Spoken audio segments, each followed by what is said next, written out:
Yeah! Howdy, everybody! It's your favorite Sheriff Crow. Yeah! I wouldn't voice with that. Darnation heck! And I got my deputy Larry here. I'm not going to do that voice. I'm not going to do the voice the whole stream. How we doing, chat? How we doing, Carnies? Hello, Neff Champion. Good to see you. Oh, no. Howdy, Neff Champion. What you doing, like a freaking shracking? What you doing around these parts? So it's been a little bit since I played this game. Oh, don't hurt me. I poisoned the water hole. Lori, no! You're supposed to be... Lori! You're supposed to be the deputy, not the criminal. That's right, I got a badge now. I'm a respectable member of society now. Laying down the law. Unfortunately, the law is getting ruined by my deputy over here. So it's been a hot minute since I played West of Loathing. The last time Amish Man and Hex Harper with me. Doubt they're going to be able to join again. But I decided I'm just going to finish this up in the meantime until we get to October and we can start Crowtoberfest. Or as I've been suggested by Zofrat, Oktoberfest. Which I kind of like that one too. We might go with Oktober. What do you think, Chad? I'll let you all think about it. I'll let the Carnies decide. So, West of Loathing. Fun. Comedy RPG. Very simple, very basic. But I love that sort of stuff. So, I didn't get to show this off last time. But here in the menu, if you click around things, you can actually shoot stuff.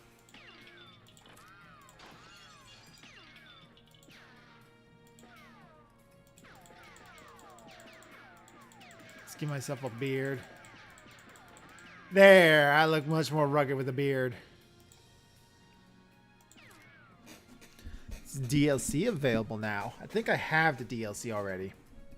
What do you expect from Sheagle-chan? Hilarious.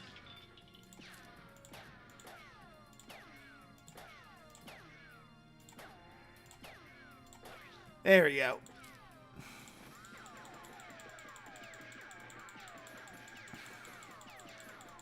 Can't let them knowing that I'm wanted, chat.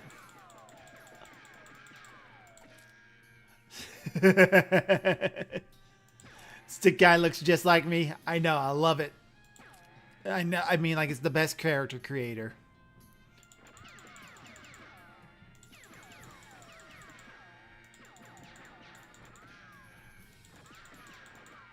Alright, chat.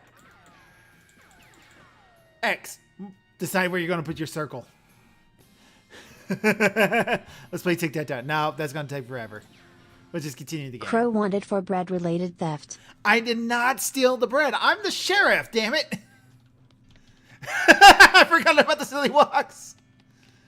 So if you remember, we're hunting down a couple of criminals.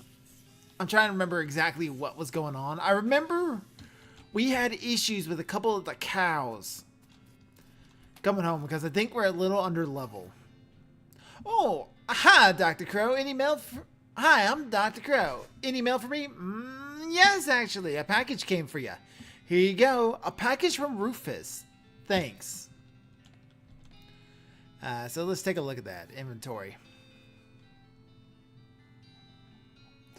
Oh, we have a lot of stuff in here.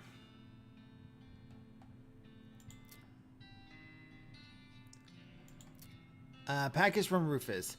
It's a package from your younger brother, Rufus. He's weird, but a sweet kid at heart. Let's open it up. Dear bro, I found this and thought it might help you not die. Advanced Cow Punching Volume 45. Nice.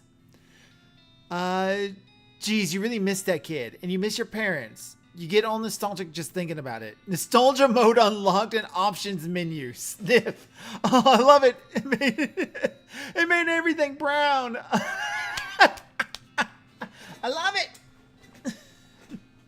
Let's read a book. Read it. There's a complex pronunciation guide written by a linguist who was raised by cows. Gives menacing moo, a skill that reduces the muscle of all your opponents. That would be helpful in lowering their damage they do. There's an essay about how to do a particular kind of sit-up that makes your abs really thick. Gives brawny, a perk which increases your maximum HP. That's useful. There's a chapter written by a guy who survived 17 different near-fatal gorings. He really learned a lot about getting gore. Gives gore, a skill that lets you attack an entire row of enemies. All three of these are incredibly useful. Because I do a lot of single target damage. I know, I read a book. I read a book once, guys. I finally did it. I read a book. Alright, this is a tough choice. This is a toughin'. A debuff is always nice. A buff that increases my HP is very useful. But I don't have anything that attacks the entire rows of enemies. I might just go with gore because that is so useful. Sounded like seagull target damage, low. We're going to go with gore. You read all the books, inconvenient truths about goring. You got to skill gore. Unfortunately, you accidentally gored the book to bits while practicing what you learn. Crap. I'm going to leave it like this. I like it. I like the sepia tone. Options. I'm fine where everything is. Automatically spend XP. Show combat grid. Nerd mode displays log describing what happens in combat. Provides a few other pieces of metagame information in various places. Yeah, I'm okay with that being off. Actually, having the combat grid will be useful. I'm going to turn that on. Best font mode. Changes typeface of the game to Arial. Please don't do this. Oh, that's hideous.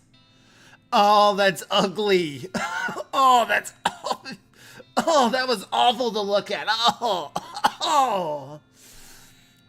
Save inventory options. Remembers your inventory filtering and sorting options instead of defaulting to everything in new. Colorblind mode. You never know. Nothing changed. Stupid walking. Yes, I want to keep that on. Remember how great things used to be?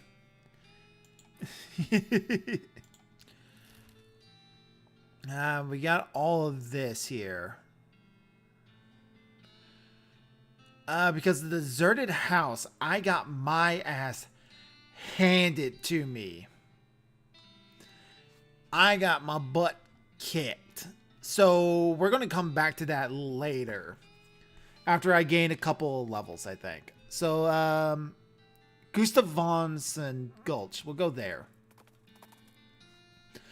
A wave of heat hits you from behind. You turn around to see a hellcalf pawing the ground and eyeing you with ill intent in its dead black demonic eyes. Charge it. We have got to fight the cow. Got to jump on it. Let's see here. I have 6 action points.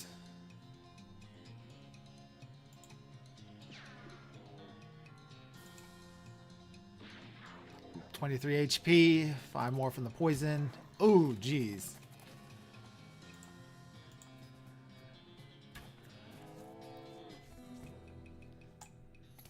Alright.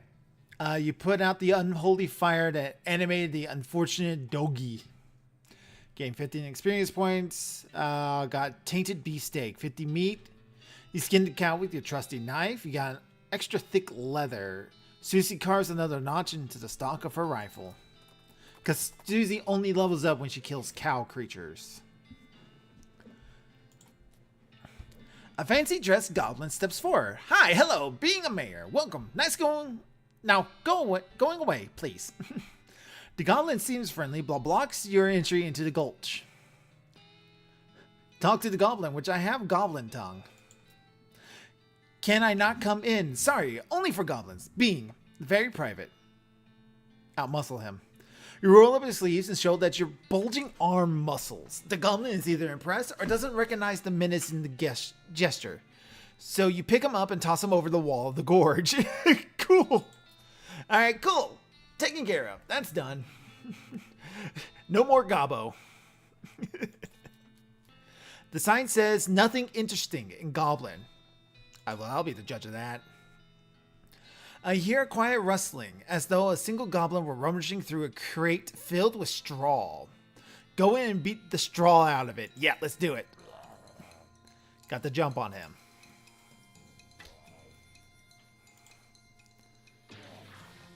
He had 1 HP left. Oh, we got him. There he goes.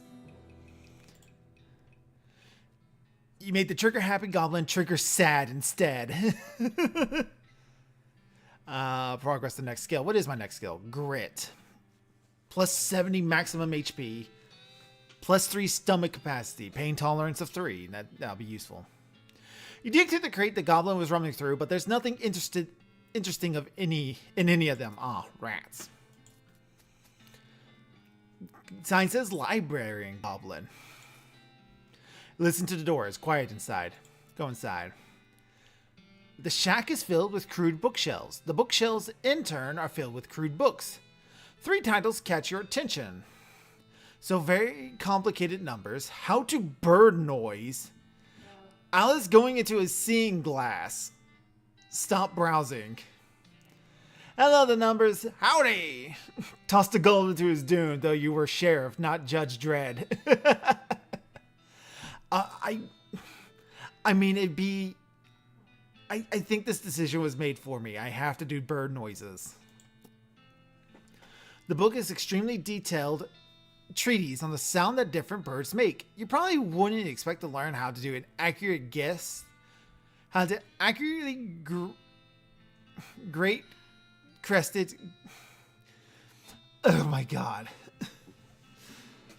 The book is an extremely detailed treatise on the sounds that different birds make. You probably wouldn't expect to learn how to do an accurate great-crested Gerby impression from a book, but that's how detailed it is. Burb. I know, burb.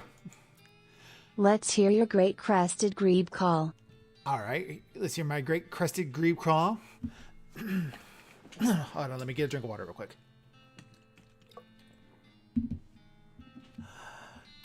Alright, here we go.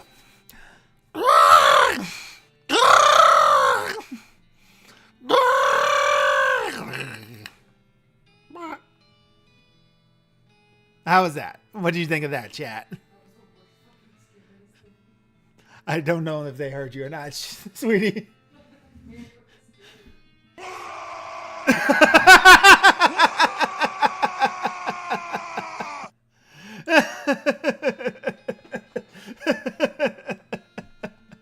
God, I hope chat heard that.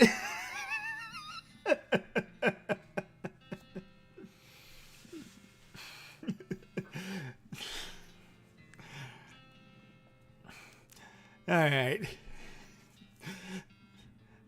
Very complicated numbers.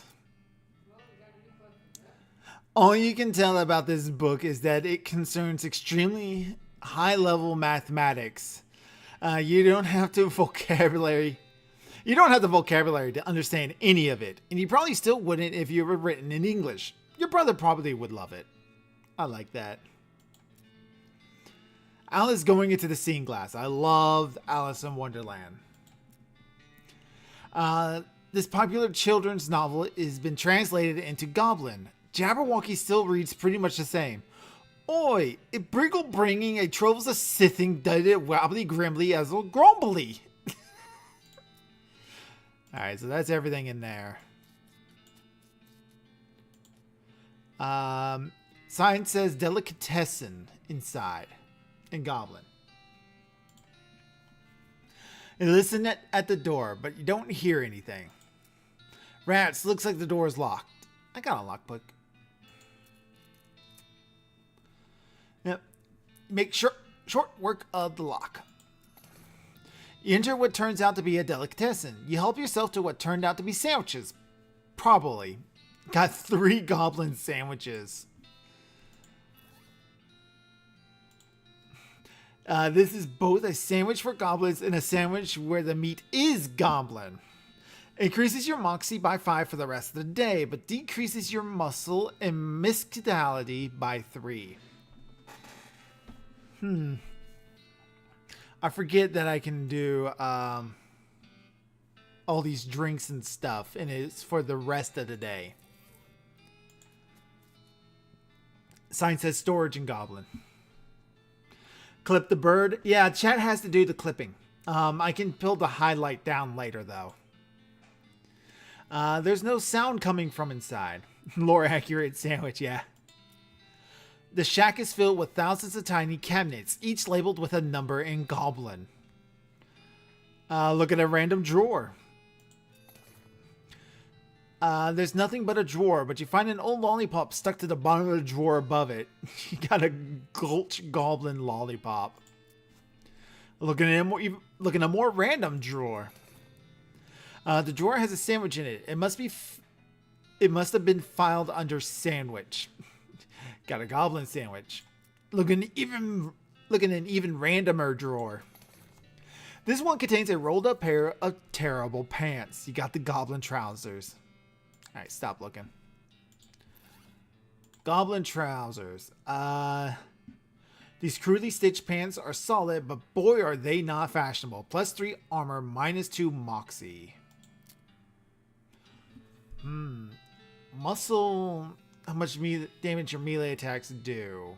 So is that really worth losing the 3 muscle, losing 2 moxie just to increase my armor by 3?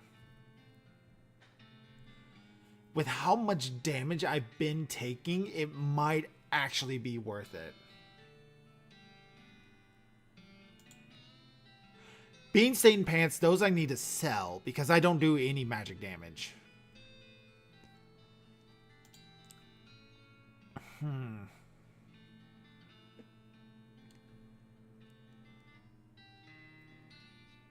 My muscle is already at 15. I think I'm going to actually make the switch. Yeah, we'll make the switch, but we'll hold on to the kneeling pants for later, just in case I decide to change my mind. Let's see what this one says. The sign says red herring storage in goblin. We gotta check it out. You hear a couple of goblins rustling around in there. Sounds like they're doing something really important. Oh, we gotta interrupt them. Got the jump on them. Sack. We'll build a wall and make the goblins pay for it. As the obvious joke from 2016 needs to be made.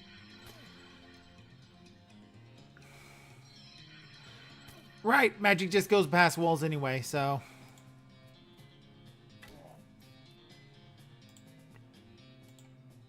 Stun this guy.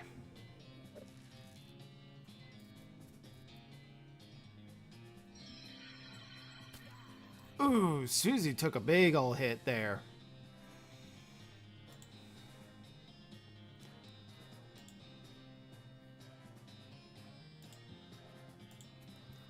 Do punch.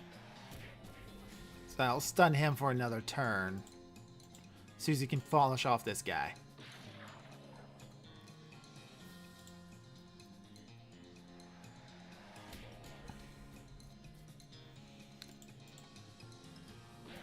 Alright, and that's good. We did it. Look around the building, but it turns out to be just filled with rotten fish. Ah, nah, rats. Who could have seen that one coming? Mayor's house in Goblin. You don't hear anything inside. Check it out. The shack contains a bed and a desk. Investigate the bed. It's made of cactus logs, with a blanket made of woven together cactus needles. Ow, that is uncomfortable. The desk is strewn with folders. You notice one that says important secrets on it. That's probably not very important. You learn a variety of secrets, though the only one that's actually pertinent to your circumstances is that there is a spare key to the treasure cave and drawer 69105 in the storage hut. Alright.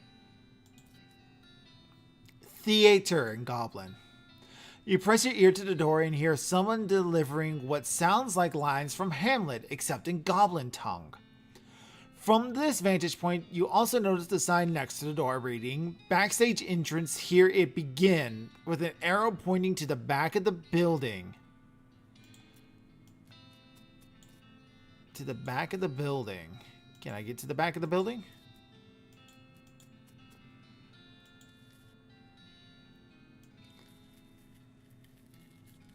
Did we pick up a key? No. Golstaven Gullet. Treasure key. Spare. Yep, now we got it.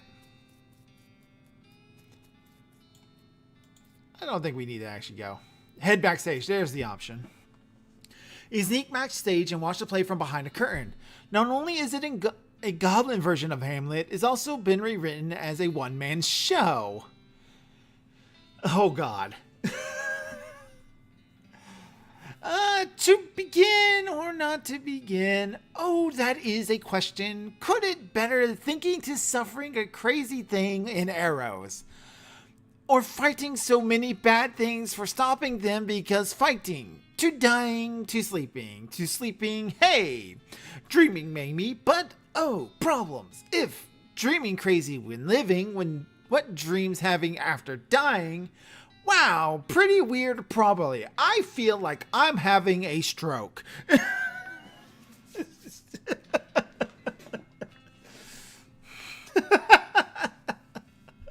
Oh, this game is so weird. I love it. Alright.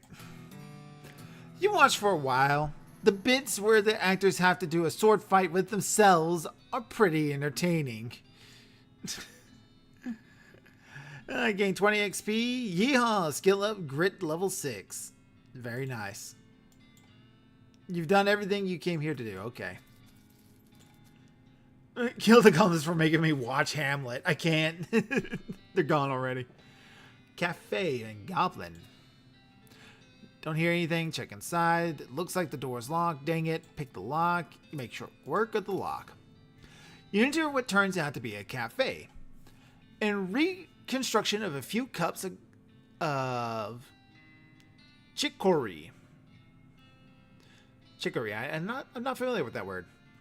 From the leavings in various dirty cups and sinks. You stop to wonder why a cafe wouldn't be open at this time of day, and you see a schedule posted on the wall, and sure enough, it says somebody named Gene is supposed to be working this shift. He's always a shiftless layabout, that Gene. God damn it, Gene. The goblins around these parts never really figured out coffee. Increases your speed by 3, but reduces muscle, mystic, ugly, and moxie by 1 for the rest of the day. Very nice. Speed and health makes me fight first in combat, I think. Guard barracks in Goblin. You hear a bunch of gruff goblin voices gruffly griping at each other. Head in, guns blazing. Got the jump on them. Okay, so it's the entire row there. We're going to build a wall. Here we go, the numbers. I'm going to kill these goblins for you.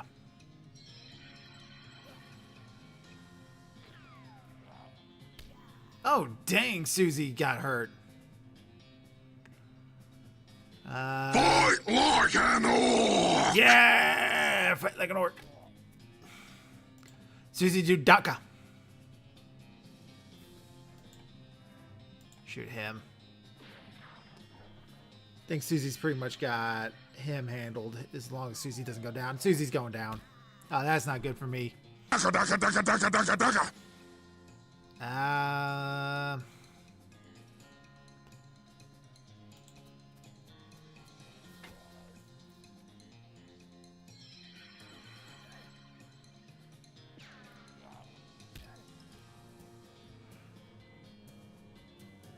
This is not good for me.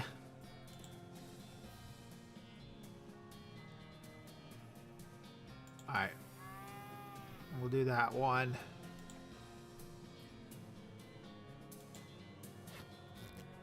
Heal. Alright. Probably not be the end of me. Let's guarantee the end. Gore attacks everything in a row. These guys are in different columns all to begin with.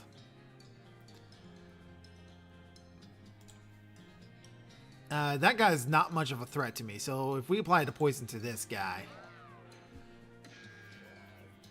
that will help us take him down a bit faster.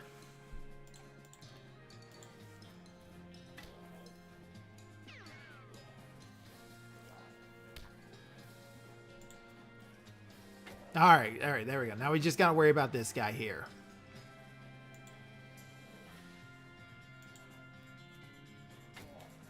And he's gonna go down real fast. There we go. We survived.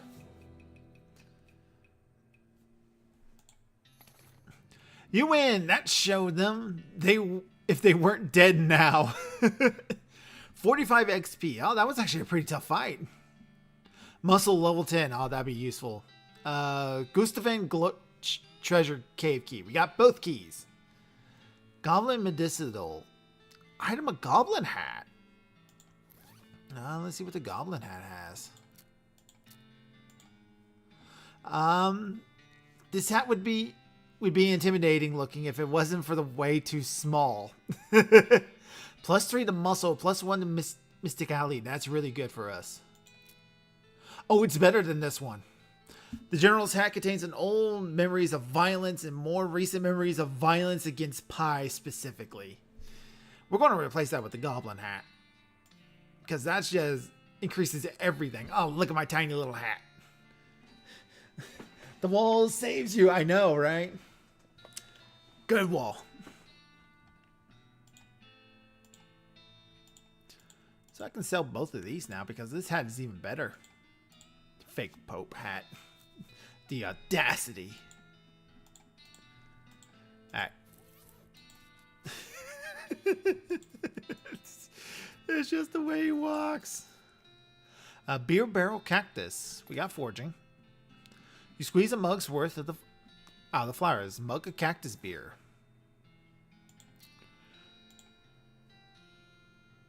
Increases your max HP by 10 for the rest of the day. That'd be useful. Let's go ahead and do it. We got all of this food stuff that I'm not using. That I probably should try using.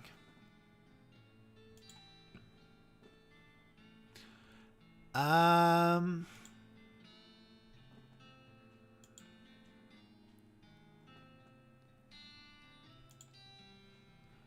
I'm not using any of this, so I might as well just go ahead and use some of it. Crows hoarding food, yep. Muscle, Mysticality, and Moxie by 1 for the rest of the day. This one I feel like I don't need to save for later in the game, so we'll go ahead and do that one. Looks like I could take 3. You can eat before you need a nap. Also, you can't take naps, you can only go to sleep for an entire night. Okay.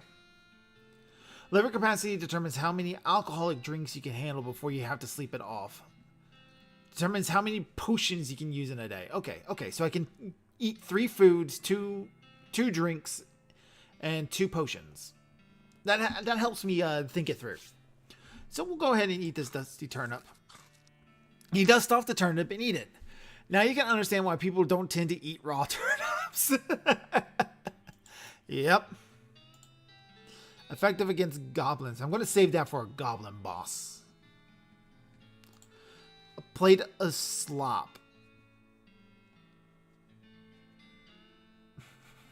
If Crow gives away food, he'll have less. That's exactly how that works. Dirtwater bourbon. Full canteen. Puts out fires. I want to save that for that. This item is used in combat.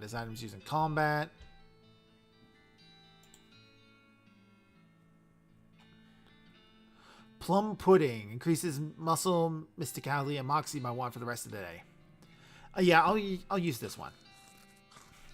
You eat the pudding even though you haven't eaten your meat. No dark sarcasm here. Okay. I don't get it. The Pink Floyd song? Okay. The one you don't like? Oh, yeah, The Wall. Yeah, I hate that song.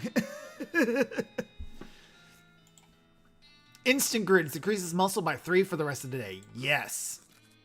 You eat the grits, it reminds you of breakfast back home. Yes, it gives you a real homing feeling. We'll also, so that's our 3 foods. We'll drink the dirt water bourbon. You drink the bourbon, trying to strain as much of the dirt as possible out through your teeth as you do so. You don't do a very good job of it. Ugh. Blah. Smelling salts. Items used in combat. Okay.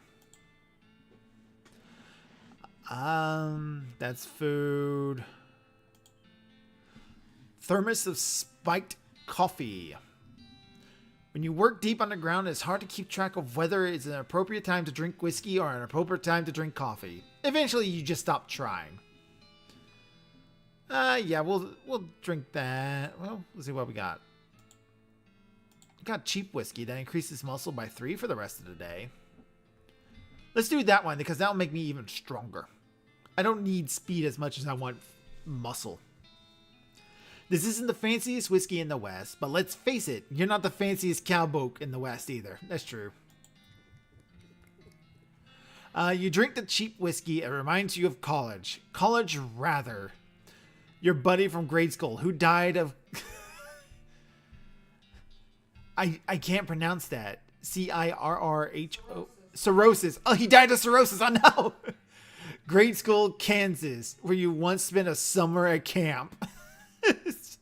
Memories. And I get 2 potions.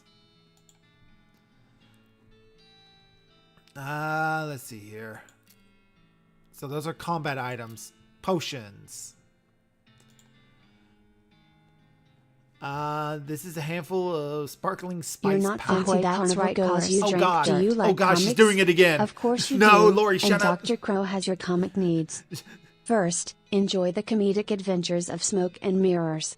This lovely couple have opened the doors of their magic shop to you.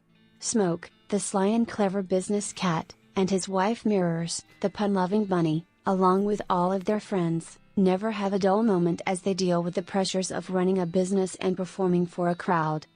And if you're looking for something more action-packed, we have All-American Red Squirrel. Riley O'Ryan has returned home to the city of Mapleville, to take up the role of city defender, and prove her late father's innocence. Standing in her way are street-smart thugs, dastardly supervillains, and an untrusting public. The All-American Red Squirrel has her work cut out for her. All of Dr. Crow's comics can be downloaded and read online at Global Comics. Thank you for the readout, Lori, but you interrupted Matthias's redeem. We are Lori. Lori. We are Legion. May the galaxy burn. Oh god, Lori, you're insane. You're crazy. Why did I give you life? What have I done? You're not fancy, that's right, because you drank dirt. Yep, pretty much. Increases your muscularity by 3, but reduces your muscle and moxie by 1 for the rest of the day. I might just sell that.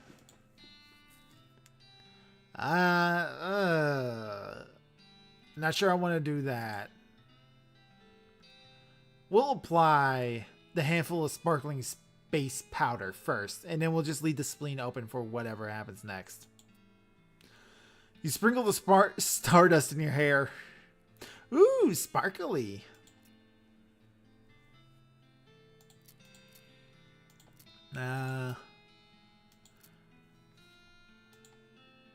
Plus 2 spell damage, plus 3 moxie. What do I got? Plus 1 armor. Okay. Toilet pistol.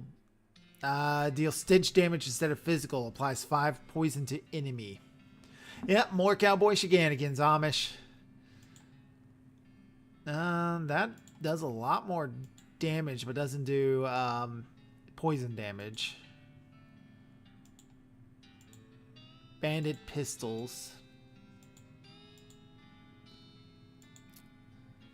Got the toilet pistol. I don't really ever use the gun because I'm a melee fighter, so having the poison is actually kind of valuable because at least gives me like another thing I can do. Leather shears.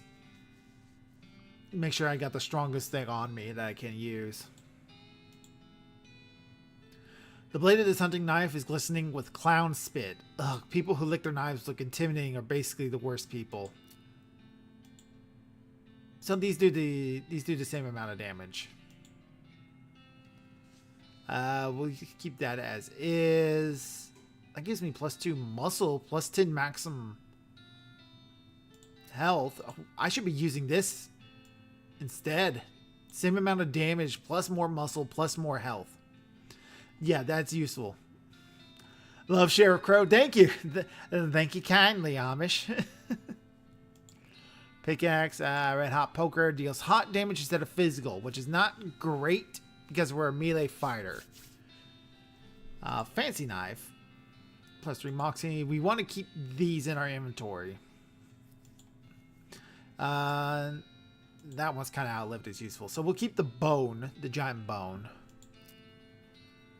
Offhand things. That would be this here. +3 melee attack damage. It gives me +3 moxie, +15 stench resistance. I haven't run into much stench, so having the +3 melee damage is actually probably the best thing for us. +1 muscle, +1 miscality, +1 moxie. Yeah, this is for a wizard type, a bean slinger, so not good for us for this build. The pants, we just did this whole thing. Boots, I don't have any other boots. So I think we're pretty well built. Treasure cave. This door is to remain locked at all times in Goblin. Unlock it. Head inside. Oh, look at all the goblins. The goblin is paying more attention to their book, Goblet, than you. But you're pretty sure you ain't just be waltzing on by. I could spoil the ending. It feels like fighting them would just be the nice thing to do. Let's spoil the ending. Hey, Goblet, good book. What thinking about how Gortros is only surviving one at the end. Everyone else dying. Poisoning sword. Pow, bam. Ah, no, wow, spoilers. The guard runs out of the cave with their hands over their ears. Yay. This goblin guard is whistling a little wooden bird call, but they're not too busy to beat you up if you try to get past them. Try out your new bird call skills. Yeah, let's do it. Let's do it. Let's do it. What was it? What was the bird again? Somebody had it. Great crested grebe. Let's do our great crested grebe impression again.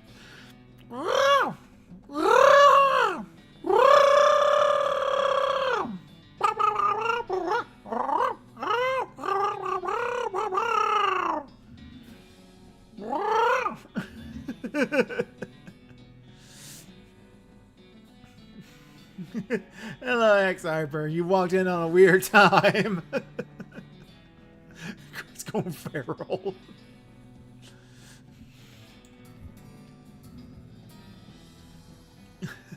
You duck behind a stalagmite and do your great crested grebe impression. Ah, there it is. Oh, gasp! Crow, let me make you a heart. Crow, crow, crow. That's not a bird call. Oh, gasp, a great crested grebe. Wow. The guard pulls out a pair of binoculars out of his uniform and runs out of the cave. My muscle level 10. Very nice.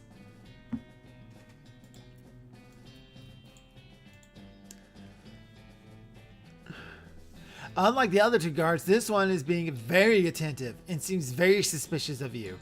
Also, unlike the other two guards, they have a name tag that says Gene. Gene! Get back to your shift. Hey, Gene, you supposing working at cafe today. You've forgotten? Oh, wow. Oh, no. The goblin quickly takes off their guard uniform and puts on a cafe uniform and races out of the cave. beef up. Yeah. Trying to catfish another lady. Not today. Oh, it's rare and valuable treasure chest cactus. Requires a needle. Careful, these things are pointy. Open it. 1464 meat. Nice. This one looks heavy as well as pointy. A year's supply of dynamite. So this is another place we could get dynamite at. Hey, wow, it contains a year's supply of dynamite. We are out of needles. Hide that. Okay, so we need to get needles and come back here. I'm sure if we go down to the store. Let's go to a store and see if we can buy some needles. We got a lot of meat. You find a crate lying on the side of the trail. Its lid knocked loose. It has fell off back of cart LTD. Stenciled on the side. Which seems a bit on the nose, but hey, free stuff is free stuff. It is. You fish through the crate and help yourself to the meager but free contents. Depressed rancher candy. Like all things for Ranger, this candy was a lot better before the cows came home. Increases your melee damage by 7 for the rest of the day. Sweet. Pixie sent me something. What you got for me? Great Crested Grebe. Oh, this is what it actually sounds like. Okay. Let me turn on desktop audio. So that way you guys can hear this. This is what it actually sounds like.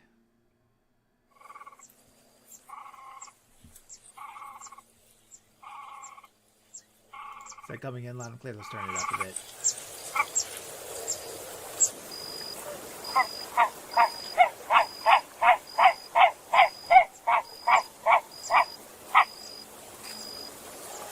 I'm actually not that far off. I didn't even know this bird existed.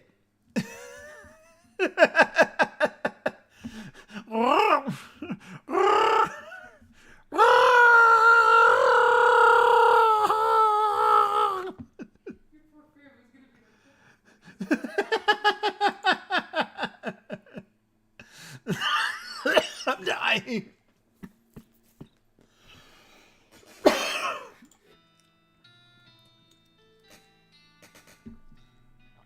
Why don't oysters donate to charity? Why? Because they're shellfish. That's a good one, Lori. Lasso. This rope has already been tied into a lasso for your convenience, which is lucky because you have no idea how to tie a lasso. This item is used in combat. Disable targets for 2 rounds. Ooh, that's nice. That would be very nice. All right, store. Dang it. Yeah.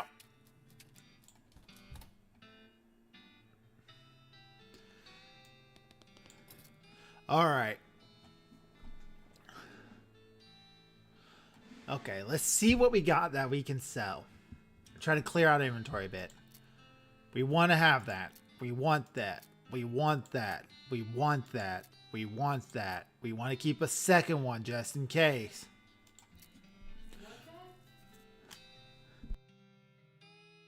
I actually don't want that one. That one we can sell. Because I don't use Moxie. Well, I don't use Moxie for a lot of things. So we will sell for 80. Yep. +2 armor, +2 Moxie. I'm kind of happy with the hat we got. That's a better hat. So we'll sell the fake Pope hat. We want that. We will sell Saint Corteda's ring. We will keep that one. We replace that one with a better one. We don't use Moxie. then the weapon we currently have is better than this one. Same with this thing. We don't use spell damage. I want to keep this one. We will sell both of these. We don't use spell damage. That's what we currently got equipped. Same amount of damage as our currently melee weapon without an extra effect. So sell. We don't want that one. We don't do anything with Moxie. Lesser than what we currently got. That's what we currently got. That's also what we currently got. Oh, it's -2 Moxie. We'll keep that for now. We don't use that. I kind of wish he had like a little notice of like what's actually equipped to us. Like that could have been something I sorted out. Oh well. Put it on your hat to add +3 Moxie. I didn't know I could do that. If you wore fancier shirts, you might have some use for these. That sounds like something I can use later then. I'm going to keep that. We'll keep that for now. Just sell it. Okay. I'm going to keep that because that's useful. That's food. This was in the ground for a very long time. Then it's somebody's mouth for a very short time. And now it's in your backpack. I don't know if that... It doesn't have a just sell it thing. So... It's a little twinger. You can plunk it if you like. Item goes in your offhand. I'm perfectly fine with what I got. That's food. We'll keep that. Keep that. Keep that. Food and drink and stuff we're going to keep. Length of rope. Handful of loose teeth. Perhaps you could sell them to a dental student. You don't have a bone to pick, but you do have a bone. I don't know if that's just sellable items or if I actually need like those for something different. So I'll keep them. I'll keep that on hand just in case I start running into stench because it might be better. Moxie by 6 for the rest of the day. It might be useful to up my Moxie a little bit if I need it. Can of loot, can of oil, poison an enemy, dynamite key, puts out fires, lasso, silver bullets, deals extra damage against cows and other demonic creatures. That's, yeah, I remember running into a couple of things where things like handfuls of nails were useful. So that might be like things that could help me solve puzzles or give me extra options. So I'll save those for now.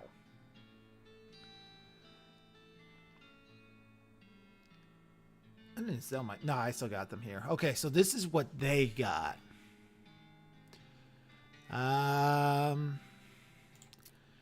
Increases Moxie by 3 for the rest of the day with cheap wine, cheap whiskey. Increases muscle. That is always useful to increase muscle because that's what I fight with. I fought with my muscles. My big bulging muscles. Where's my cheap whiskey at? A to Z. We'll just pack up on... How much I got left? Yeah, we'll just pack up on 10 and we'll be good on that one. Tequila is Mysticality. Yeah, we're fine with that. They didn't have any needles. But if I go to... If I go back to Dirt Water, I might be able to find some things. You discover a new map location, Silversmith's house. All right. Oh, cool. That's right on the way. Jewel Saloon, Dirt Water, Mercantiles, Dirt Water Post Office, Jail, Hot Dog. I made some regrettable life choices. Don't think I saw a store. Not a lot available past this point. Let's go into Hot Dog, see if he...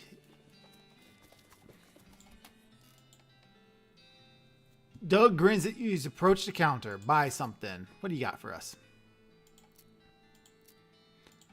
Jumbo Dog. 100. We'll buy a couple of these, I think. We'll pack up on 5. That should be good for now.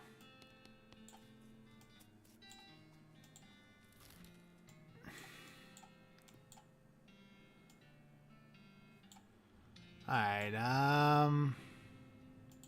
we'll head to the Silversmith Ranch. Check it out. I think that'd be a good idea. You find a pair of saddlebags slung over a tree branch. Stenciled letters on the side reads, property of Fort Al-Dead Library. The bag is full of books, mostly boring military field manuals. You do find one of specific interest to you. Advanced Cow Punching Volume 111. Sweet, that'll give us something new we can do.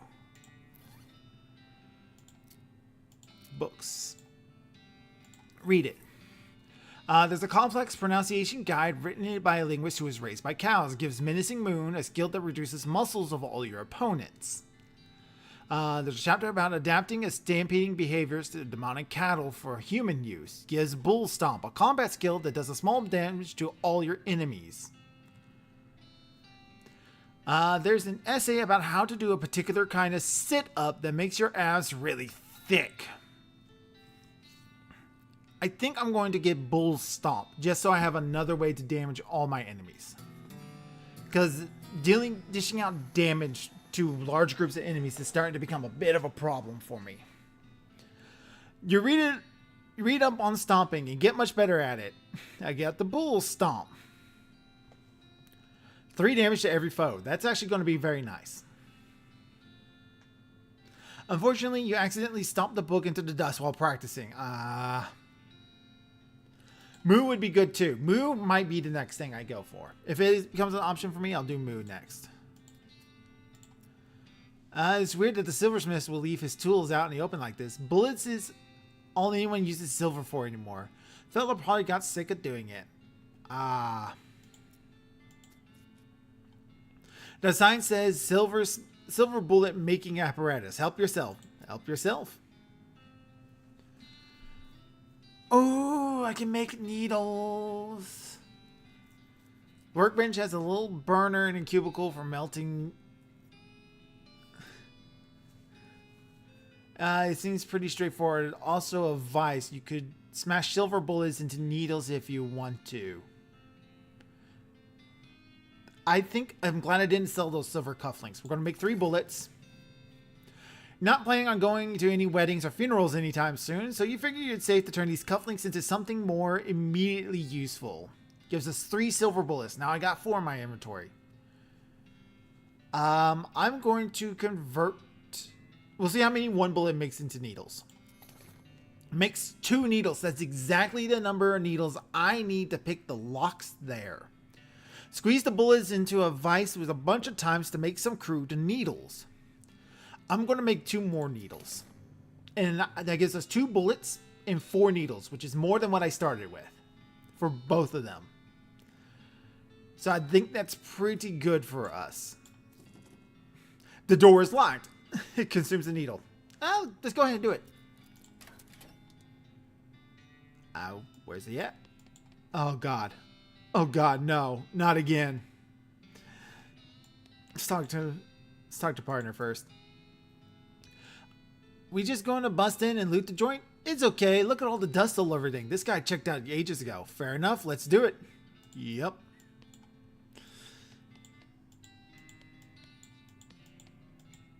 The shelf looks pretty picked over. You find a couple of things that still look edible. Instant grits. Very nice. And plum pudding. Excellent. Let's look at the books. The bookshelf contains like 90 copies of Johnny Termaine. Oh man, there's something weird about it though. It's too neatly organized. Like maybe the guy was hiding something. Oh good, I have enough moxie. Search for secrets. Tucked behind one of the books you find a small envelope filled with receipts. About half of them are from a shop called the Silver Platter. He was crooked. The silversmith was selling cheap fakes. Dun dun dun. Oh well, he's gone now, and so are most of his customers. No sense in stirring up trouble at this point. You write down the location of the shop. Might come in handy. Requires safe cracking 3. Alright, if we get that, come back to the silversmith. There's a note on the safe reading, I forgot the darn combination to this confounded thing. If you can open it, you're welcome to what's inside it. Looks like a tricky one. Check out the bed. A twin bed. The silversmith must have been a bachelor or a half-wit guy with a half-wit spouse. Aww. It's a spittoon. At least it looks like a spittoon, but it's next to the bed. It might actually be a bedpan. Oh God. Oh God.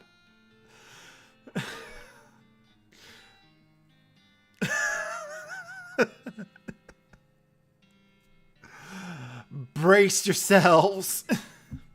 We're going in. Oh God, the ad break just went on.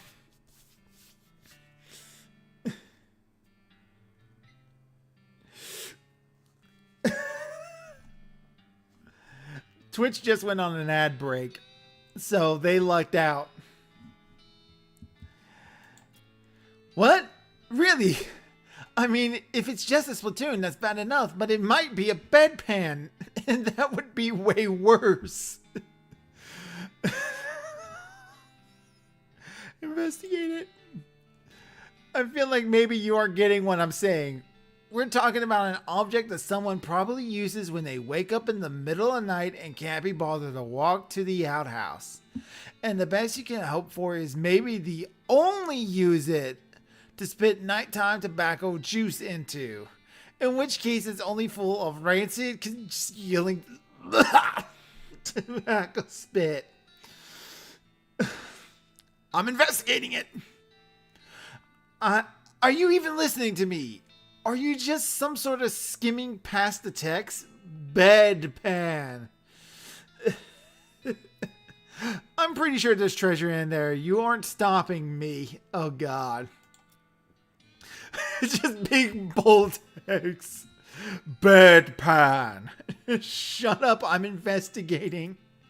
Okay, fine. Have it your own way. Your own filthy, disgusting way. It turns out to probably not be a bedpan, thank God. But it's definitely a spittoon, and it's definitely filled with rotting brown spit. Ugh. Fish around in it. What is wrong with you? I'm a Twitch streamer. I'm a VTuber. That's what's wrong with me. Oh, good God. Okay. You plunge your hand up into the wrist. It makes a gloop noise and breaks the thin skin of congealing toxins that was previously keeping the dire smell in relative check. Now you are choking on a miasma of oily, bitter chaw stink. Oh. You know that feeling you get when you're about to puke? How you get the taste way back in the rear corners of your mouth? And that metallic tang by the root of your tongue, like you're sucking on an old, corroded old penny. Just tell me what I found already. You found a filthy slime-covered old brooch. Are you happy? I bet you're going to put it on without even washing it first. Oh, God. Revolting brooch. This brooch would be much smaller if it wasn't for the thick layer of tarnish and dry tobacco spit. This item gives you lapel. +2 muscle, +2 mysticality, +2 moxie. That's actually really nice. Maybe I will. So there. Was it worth it? Probably. +1 armor. Getting more damage over the armor is nice. I don't even see like a area for my armor. I do a lot of damage though. Alright. Where was it? Gustavin Gulch. You find an abandoned crate which has mine stuff stenciled on the side, which is the worst grammar you've ever seen. Even in a time and place noted for its poor grammar. Open it up. You pry the lid off with the help of yourself the contents, which is now your stuff. A thermos of spiked coffee. Sulfur match. You gotta match your face. I gotta match your face in the face of somebody who owns at least one matchstick. Deals 1 hot damage and ignites flammable things. That'll be useful against anybody that I find that's flammable. Let's go open up these last 2 chests. Was it worth it, hubby? No. No, it wasn't. I don't think it was. I'm sure we'll probably replace it with something better eventually. Pick the lock. Sweet. 1344 meat. It's full of jewelry. You got a goblin engagement ring. It's shiny, distractingly so. Plus 5 spell damage, minus 3 pistol attack damage. Not useful for us. A goblin tiara. It's sturdy, but man oh man is it ugly. Plus 2 armor, minus 2 moxie. Well, it's sellable. Both these things. Alright, map. Let's see here. Go marry a gobbo. You know you want to. I think I'm good. Let's go to the old millinery. You find an abandoned crate with Fort All Dead stenciled on the side. Maybe the shippers died with it wasn't worth the effort considering. Open it up with a crowbar. You pry the lid off the crate and help yourself to the content. Can't let taxpayer fund material go to waste after all. Yep, I pay my taxes. That's my stuff. Hardtack increases armor by 5. Military grade whiskey. Very nice. Sir, yes, sir. Let's continue on the trail. Oh. Howdy, Susie. Susie looks over her notes. I think there's another ranch in this area. Don't know nothing about it. It's pretty new. Okay, we'll take a look. Lazy A Dude Ranch. What do you think, Trinidad? That fella Smee at the railroad camp says they're going to need a whole mess of dynamite to clear their way to the tracks. Might be wanting to track that down for him. We already got the year's worth of dynamite. Dang it. Hats. Welcome to the military and find 5 bandits lounging around with big piles of half-made hats. It's the law! Skedaddle! The bandits scattered like cockroaches, each shutting itself behind a different door. Guess you'll have to wrangle them individually. Fine. Filthy floor wears a lot... This patch of filthy floor wears a lot of hats. Boo. Brims? This crate is full to the top with brims. These hats look like they're more comfortable to sit on than to wear. This was apparently the demo motto for a player piano showroom. It's only got 3 songs on it. They're all children's versions of the traditional songs that are in recently invented public domain. And they're all set up to play just the first few seconds on loop. The people who worked here must have hated it. What song do you want to set the dial to? The Yellow Rose of Public Domain, My Old Public Domain Home, Public Domain Joe, Don't Change That Dial. Yellow Rose of Public Domain. Change the song on the piano. Ugh.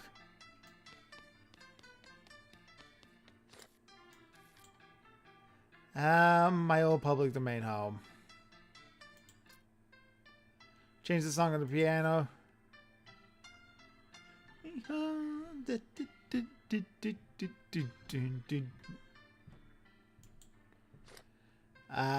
Public Domain Joe.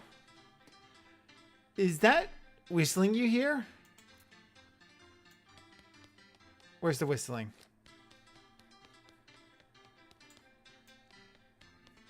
Where'd you go? Where'd you come from, Cotton Eye Joe? Dude.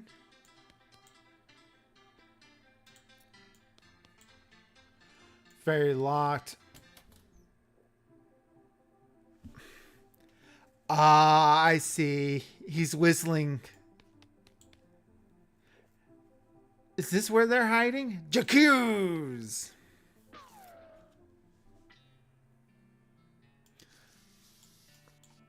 This bandit is that you caught. Okay, so I get to turn these bandits in. I get extra stuff for I get extra stuff if I bring them in alive. So I don't want to try to fight them if possible.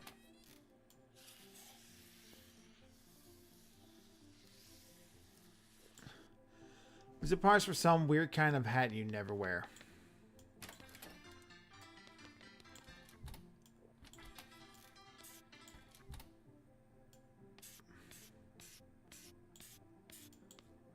Shoddy hats.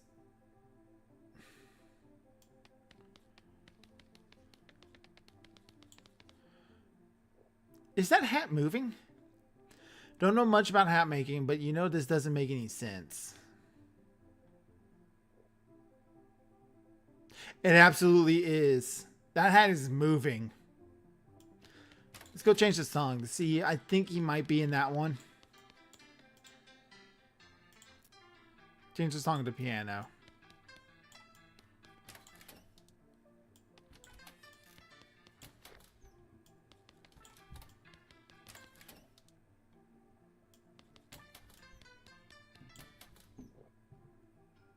Okay, they're all different puzzles. So that piano was only for that first one. This guy's hiding in a different box. Because, obvious is obvious. This hat's a different color. I don't know about the guys, but they're never brimless. Jacuz. Yep, there he is. Alright, hat room number 2. Alright. Shoddy hats.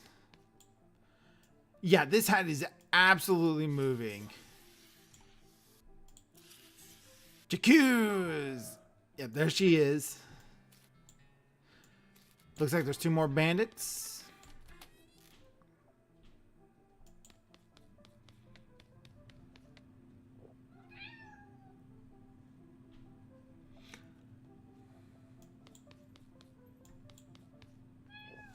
Hello, kitty.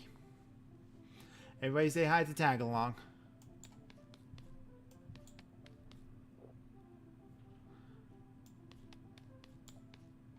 Quality of the one line.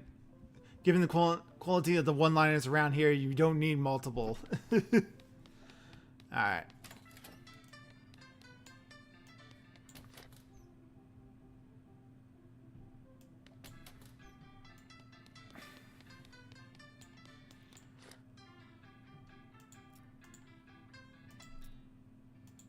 Good riddance. Okay.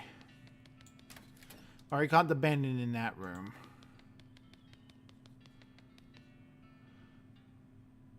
So there's got to be some sort of clue.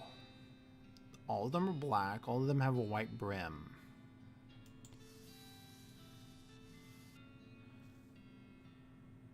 Oh. He fell asleep.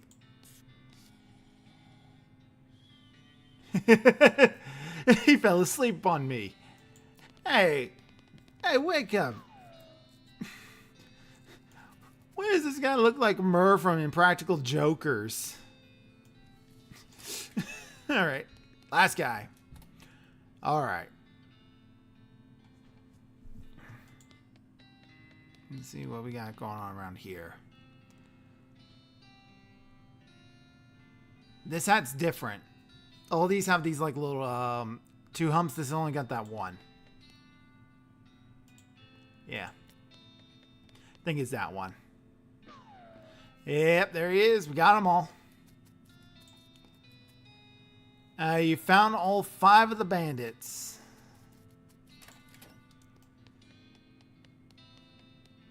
You got the office here. Door's very locked. Lockpicking and illegal. It's several years worth of hat magazines. Hat Trend, Hat and Head, Hats Today, that kind of thing. The guy who sat here wore lots of hats, but he made even more. I don't have Safe Kraken 2. We'll definitely hit every single area just to make sure I got everything before we move on to the next area if possible. Deal with them.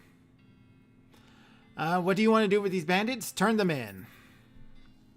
You march the Black Hat bandits back to Dirtwater on the end of the rope and lock them in the town jail. Where'd you find them? That old millinery? Yep. Of course, you know bandits would be a lot harder to find if they didn't keep picking such thematic hideouts for some reason. Anyway, here's your reward. But that's part of the fun when they're a theme.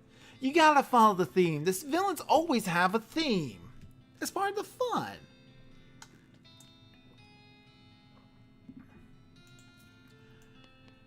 There they go.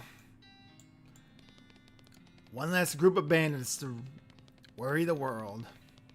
2 more bandit groups to go find. Alright. So let's see here. The Potemkin gang. Off we go. In a devastated cornfield off the side of the trail, you see a similarly devastated scarecrow. Good. Screw him. His shirt is untucked. Its hat is knocked off, and don't even get me started on the state of its ascot. Fix it up. Fix up the scarecrow. No. No, screw that.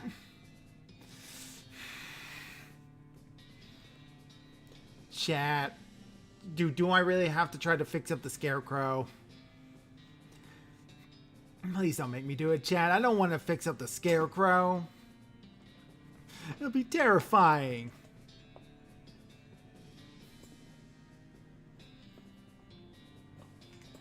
It's gonna be awful. Do it? No, I don't wanna. Fine. Just do it. Do it. No, all I'm seeing is do it, do it, do it. Nah. What if it's nice, not as scary? All scarecrows are terrifying. Scarecrows are evil. Alright, listen to me, chat. Scarecrows are evil. There's nothing good about a scarecrow. I don't feel like I have to do it. Hello, it's Court's Garden. Good to meet you. Chat's trying to get me to fix up a scarecrow, and I don't want to do it. Do it to it. No, I don't want to. Tell you what, Garden. Seeing how you're new here, you get to be the do it. Oh no, I was gonna let you have a chance. Why do you? I don't like you. New person, I don't like you. Fine, we'll fix it up. Against my better judgment, we will fix up the scarecrow.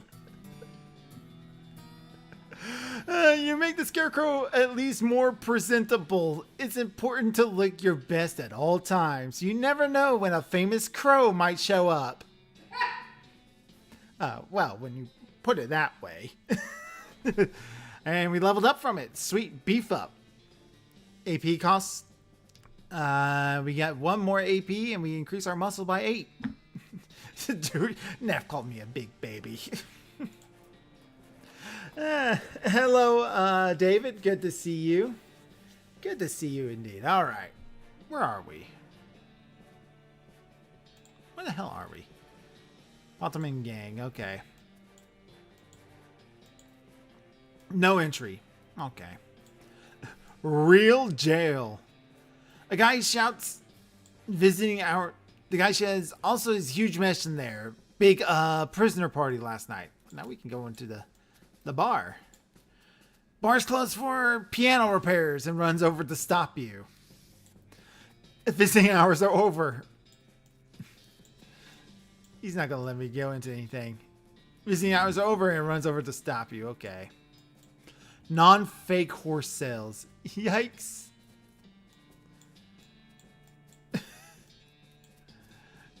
Leave me alone. This place is condemned. What is happening? I don't understand. This place is condemned. Not safe to go in there. And runs over to stop you. All right. Town hall for an actual town. Get away from me. I'm beginning to think this town may not be real, chat. Eek. Bandit looks distraught. What's the matter, buddy? I lost my belt buckle. Okay. This town has one guy. It has 3 people in it, actually. Hey, Quartz Garden. Thank you for the follow. Thank you, thank you, thank you. We don't have follower emojis yet. We do have... Wait a minute. Do I have follower emojis? No, I don't have tier 1 sub emojis yet. I have follower emojis, so feel free to use those. I just hit affiliate like last week, so I'm still getting everything reset up. But of course, I got the channel points and all that sort of stuff, so have fun with that. Have fun with all of that. Promotion. No, I'm not good at this at all. Lost my belt buckle. Did you lose it near the bar? Oh, good idea. I'll look there. Did you hear about the claustrophobic astronaut? No, I haven't. What about him? Poor guy really needed some space. That's a good one, Laurie. Let him go. Okay. No entry. You dug into that house to plan your next move. While you're pondering, you notice something weird. This outhouse has a back door. Lead through the back door. Oh, I don't like how the music's like backwards now. That's terrifying. Oh.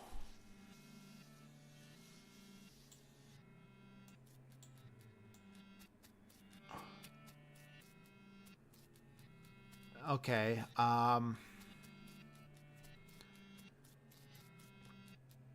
Which one will not kill them? Okay, so the second from the end is probably the one I want to go to.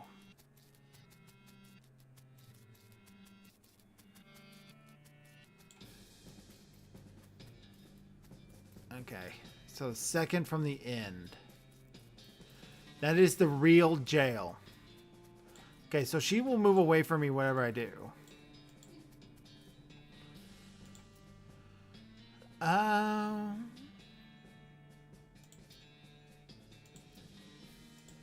Yeah, Susie says you should take the saltpeter back to the chef in Dirtwater. Thanks for the reminder, yeah.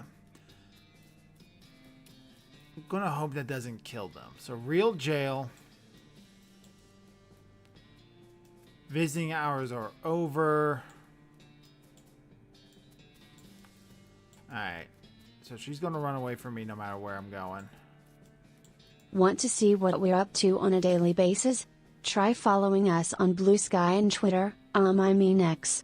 And make sure to like, follow, and subscribe on both Twitch and YouTube, and turn on notifications so you never miss a stream. Thank you for the readout, Lori. Thank you, thank you. Lost belt buckle. Did you lose it near the jail? Oh, good idea. Look there.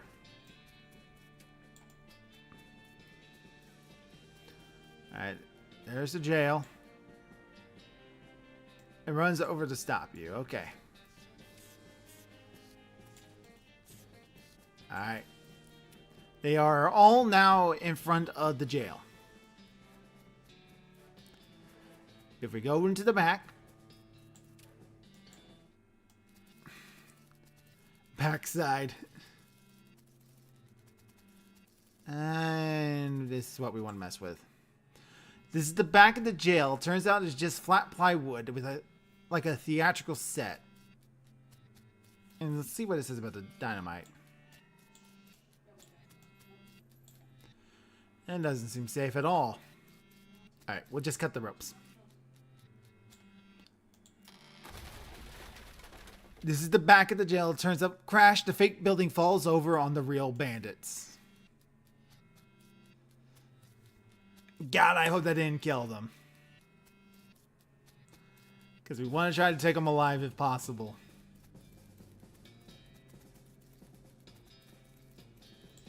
Oh, good. They're all fine. The gang is knocked out. You can arrest them now if you want. Take them to jail. Puntman game. How'd you get them? Push the jail over on them. What? Never mind. Oh, sweet. Bull Stomp is level 2 now. I deal 6 damage to every foe. That's really useful now. That just leaves whatever this last one is. Empty Cell is all ghostly. Ooh. Actually, no, I wanted to, I need to do something here. I'll take the saltpeter back to the chef.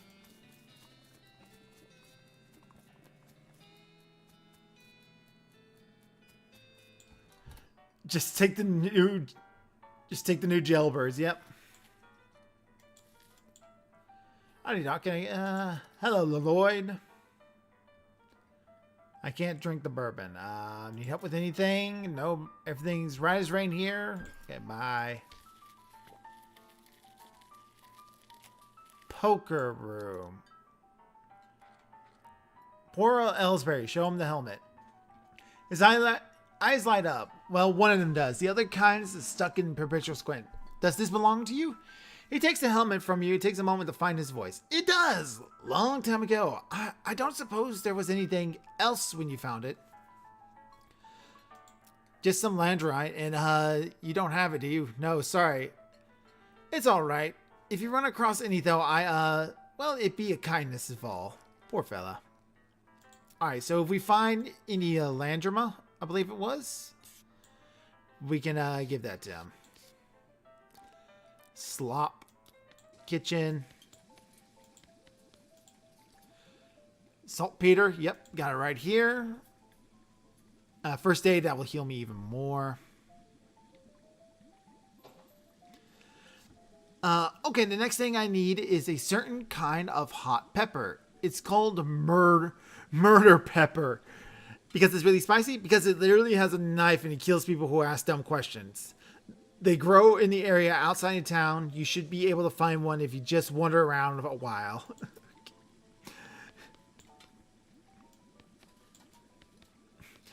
Alright. Anything going on the stage? How about a magic trick?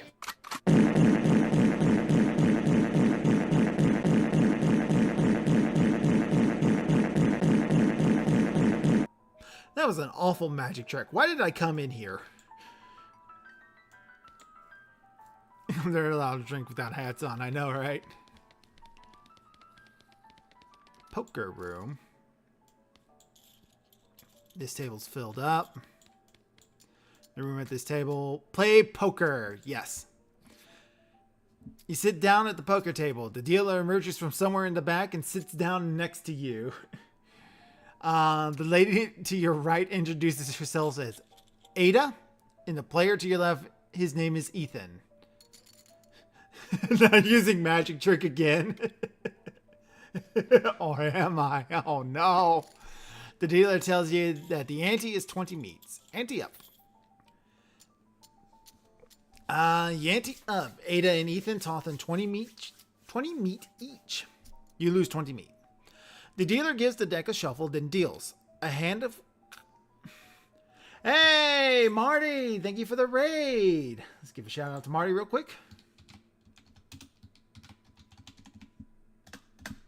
Ahoy carnival goers. We have been raided by Martyvk. They have just been playing Resident Evil 5 here on Twitch. Give them a warm welcome to the carnival. How you doing, Marty?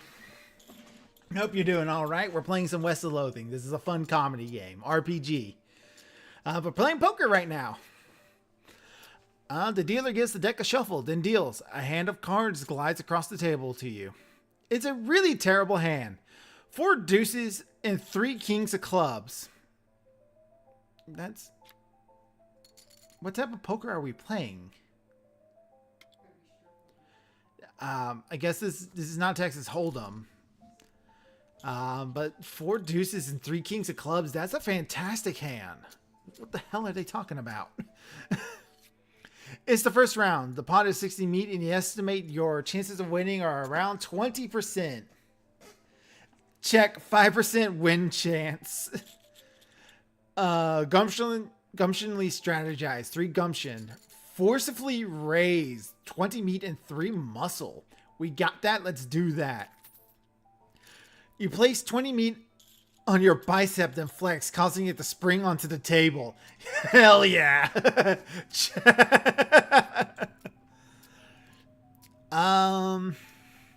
It's the second round of betting. The pot is 120 meat, and you estimate your chances of winning are around 20%.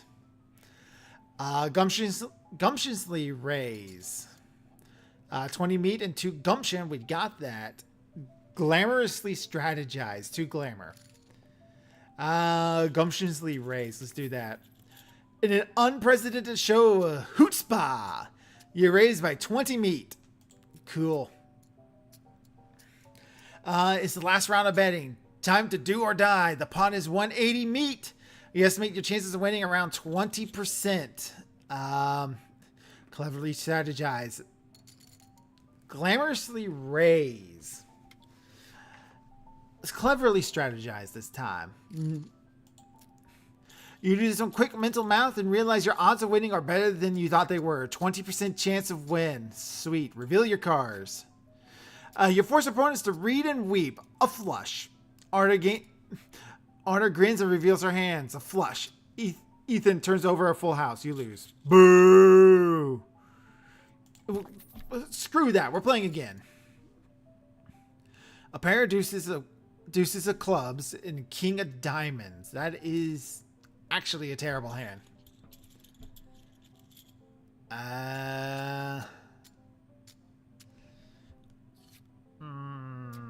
Chances of winning around 10%. Glamorously strategize. So we got 30% chance of winning.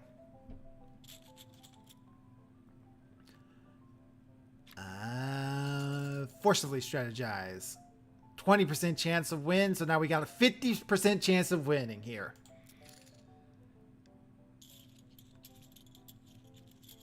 So we got a higher chance of winning now. You win! You gather your whole 60 meat. Ante has been raised to 25. Hey, Logan Brynax is following. Thank you for the follow. Enjoy the follower emotes. Ante up. Chances of winning around 10%.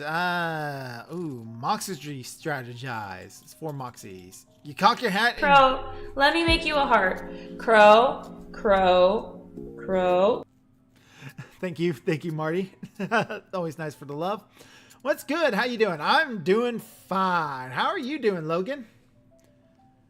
Logan Barnex. That's the name. Logan Barnex. How you doing, Logan? Your name comes up blue on my little chat box, which has a blue background, so it's really hard to see. Yes, my game music. There's a starman waiting in the sky. He'd like to Lose 25 meat. There's a wire praising me. Look, you lose 25 meat. I lost. Boo. Ante up. I'm going to win. Chances of winning around 40%. 20% chance to win. So 60, 80. We'll raise. I lost again. Just walk away. Okay, so endless games to try to... Oh yeah, you can make Lori say things by checking out the channel points. That's always a fun thing to do. I guess I really need to come up with something better. Alright, so he said we can find a pepper by wandering around. Catch a whiff of something that makes your eyes water. You trace it to its source, a vividly colored red shape, hanging from a scraggly little plant. Loading bread cannons. There must be a southeast western murder pepper that the fella with the jewel was looking for. Your finger and thumb immediately start throbbing as you pluck the pepper. You toss it into the rucksack before they can do any more damage. Hot.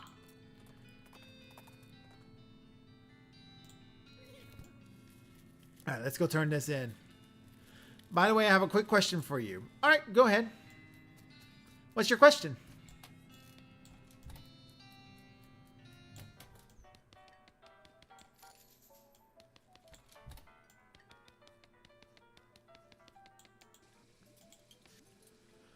Here it is.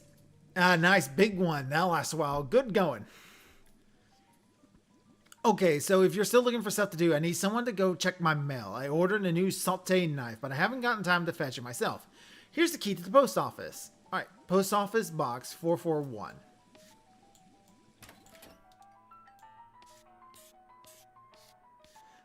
Scrape, scrape, scrape. Spin. All right, water, post of ice. 441. Saute knife. You open the box and a torrent of junk mail falls out to reveal a knife just sitting loose in the box. I see you don't have a panel and animated emotes, and I have some ideas for you. You want to hear me out? No, I look for the artist myself, and I will do that when I have the funds to be able to do that. Thank you for the offer, though. I hope you have a fine day.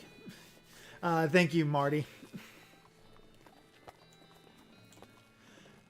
It's like he's in a lot of pain. Check on him. You okay, buddy? I'm pretty sure my leg is broken, so no. What happened? Traffic accident? No, it just sort of broke all of a sudden. I guess I don't get enough vitamins or whatever. Good nutrition can be difficult in a day of age. I'm going to need some medication for this. Can you help me? Sure. Thank you. There's a mansion up north. The nuns run a little hospital. Sell medical supply. Can you get me some broken leg pills? Yeah, I know, Marty. I was waiting for it too. The moment you said I have a question for you. Like I knew exactly where that's going. Oh, what? Ghost house?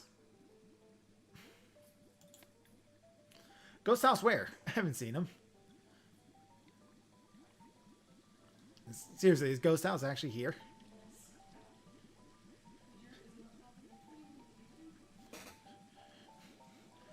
Hey. Oh, there he is. Hi, Ghost house. House. GH.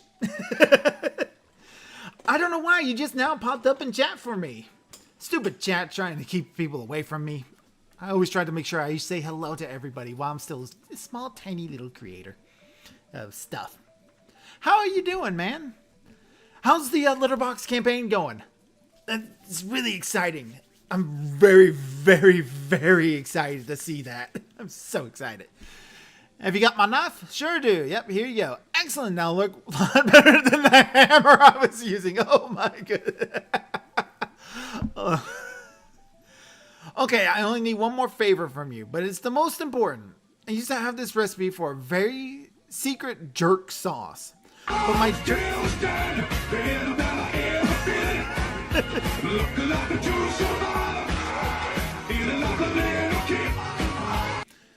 Thank you, Marty. Thank you. But my jerk friend David J stole it from me. And then he died and took the secret to his grave. Literally, I mean, he was buried with it. Ah, want me to go dig up his grave? He's dead. He won't mind. Well, okay. Sure thing. Let's see here. I have something new. What's the new thing?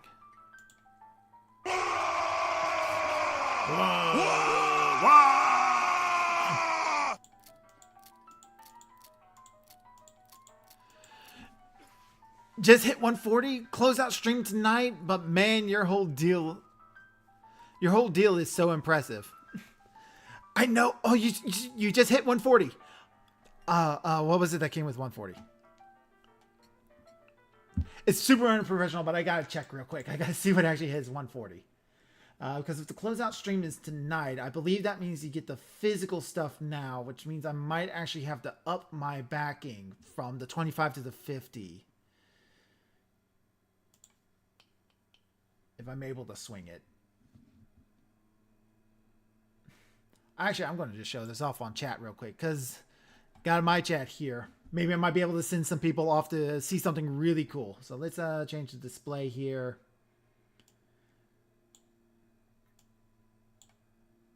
Throw the wheel up real quick. Display capture. Okay, yep, here we go. So, for those of you who don't know, Ghost House, his wife, I'm probably going to mispronounce this, I'm sorry, Jessica. She's the creator of Litterbox Comics. It's that webcomic that I really freaking love. It's the one with the little cats, the cats in the family that's kind of got the slight Simpson-esque humor to it. They are doing a Kickstarter to have an animated pilot to do. And they just hit 140. Today's the 4 hours to go. So yeah, it looks, what little bit that they have actually shown looks really cool. I love how fluid and bouncy the animation looks. It's going to be really something special. So if you want to go back this before it closes out today, now's the chance to go do it. Here's the link in the description. Ooh, they just had an art contest recently too. Shared it on my Twitter. Yeah, I know the art. I haven't seen who won the art contest, but I saw the third place and second place winners, and that was some really cool stuff. I love the Pokemon Mystery Dungeon somebody did. Like they did a whole little animated thing, and that was really cool. So whoever actually won must have done something incredibly special. Let's see here. So at 140, let's see here. 140, 50. That's what we get at everything. Stretch goals. Here we go. Bloopers reel. Oh, you got everything. That's all your stretch goals done. That is exciting. Oh, that's awesome. So yeah, I highly suggest that if you haven't and you love animated stuff like I do, go back the Litterbox comic Kickstarter. Let's see here. What am I at? I'm at the 25 thing. Production vault, Maldo seeds, all rewards. I usually don't do merch, but I really want the comic, so I'm going to have to up my thing. I'm definitely going to do that after the stream today. Yeah, this is great. You guys would love this. And because I know the people I hang out with love animated stuff. They love comics. I highly suggest you go do that. But I think enough about that for now. Let's get back to the game.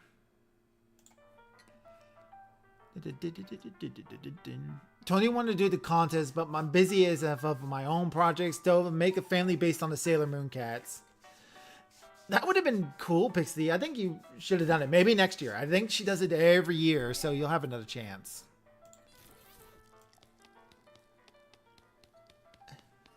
What was I even doing?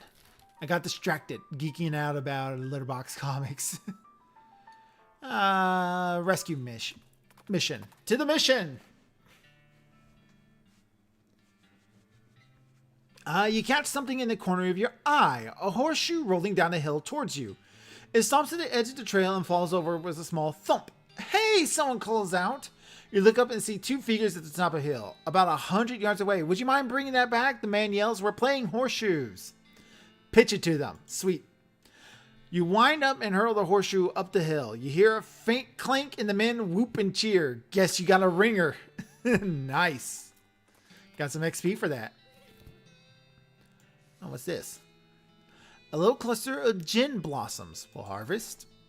Blossom gin. Very nice. Let's go talk to the sister.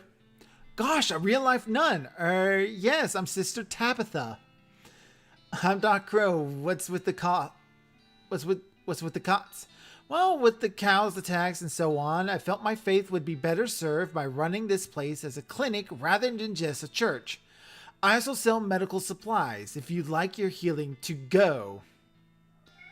Do you need any errands run or anything? Funny you should ask. I've been experimenting with the healing properties of a purple grass that grows near here. But I've run out. Would you mind picking some for me? It grows near a cave that makes an unusual humming sound. You discover a new map location, Humming Cave. Joel is a tuxedo cat, and I love tuxedo mask. The thing practically writes itself. There you go, sweetheart. You got it. Go do it. To let you know, Ghost House, Pixie is my wife, and so she's over in the other room and could probably hear me. I got some new people over on Twitch, so that's what you know. If you see Pixie pop up in chats, that's my wife. Fight like an orc! No, we're not going to fight the nun, Marty. I'll be right back with it. Welcome back. Were you able to find the humming grass? Not yet. Sorry. Medical supplies. Broken leg pills. Buy that for 200. Increase your maximum HP by 10 for the rest of the day. Bottle of Landrum. Increases your armor by 5 for the rest of the day. Oh, that one guy wanted that. We'll take both of those. Healing items. Restores 10 HP. This is useful. Daka, daka, daka, daka, daka, daka. For those of you who don't know, I've really been getting into Warhammer for the last year and a half. So much so that I think that was back in March. Yes, you are indeed a kitty cat. And a very cute kitty cat, too. Okay, run away now. Bye. Anyway. Back in March, I bought a bunch of miniatures off of a friend who needed some money. So I got a bunch of orc minis for like $300. I got a whole army for $300, basically. Probably not my wisest spending choice, but cheaper than buying them off of Games Workshop, I suppose. And I'm going to start painting those Sunday. So tune in for that one. That's going to be fun as I've learned how to paint minis. I'm just going to buy a bunch of this.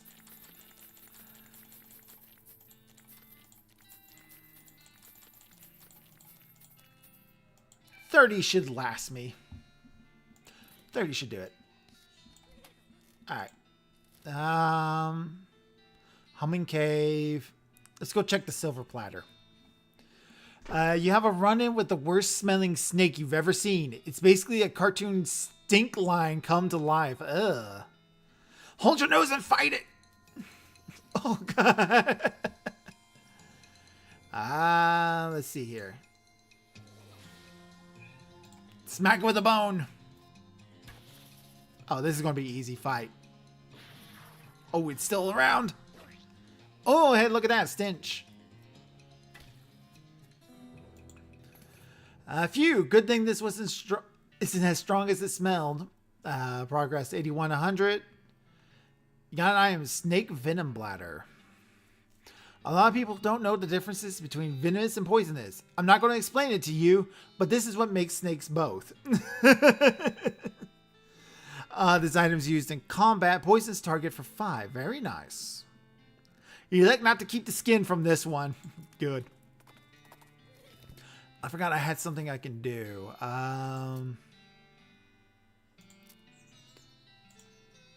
Apply this to my hat. How long will this last? Clip it together with the snake fangs, which you forgot to remove from the skin. Sweet. Increases my muscle, so I'll do even more damage from now on. I don't like how smiley this dude is.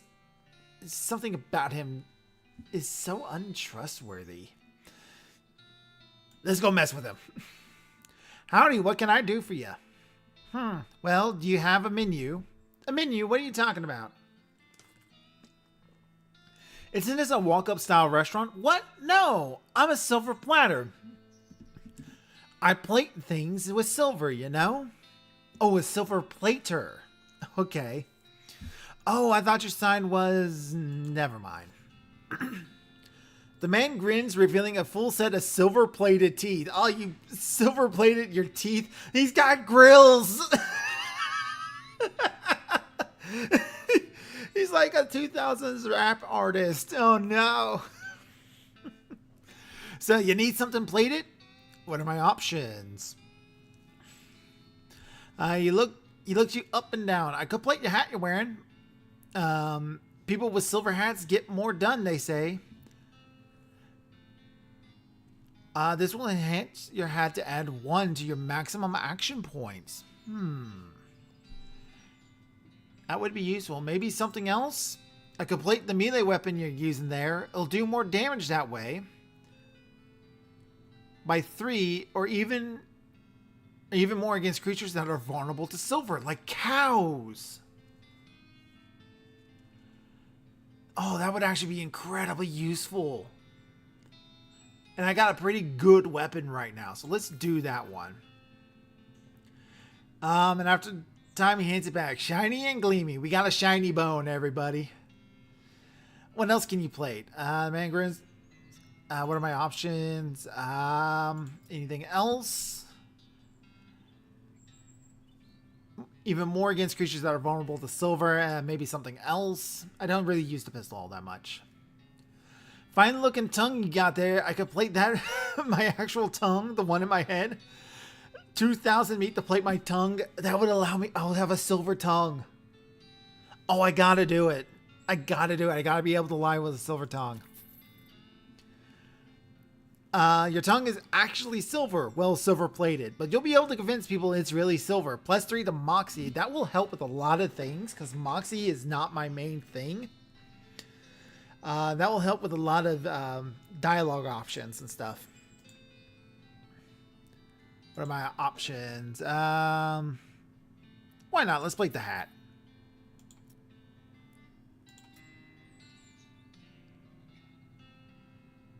Yeah, the pistol I rarely ever use. Something else? Nah, nothing I can plate. Okay, that's fine. It would seem a little too thick to wander through. Okay. Alright. Lazy a Dude Ranch. There's a crate lying in the dust of the trail. It has a pickaxe stencil on the side, but it isn't clear if it has to indicate contents, destination, or opening instructions. Open it with your crowbar. You pry the lid off the crate with your crowbar, so that's one of the possibilities eliminated. You got dynamite, sweet. Sulfur match. Oh, hey, what's this? A Loathing ring. What's that do? Loathing is a rare mineral that magnetically attracted to meat. It's a real treasure to a prospector and a real nuisance to a butcher. +20 meat gains. That, ooh, more money. Meat is money. Blood building tonic increases max HP. Smelling salt gives me an action point when used in combat. Rings.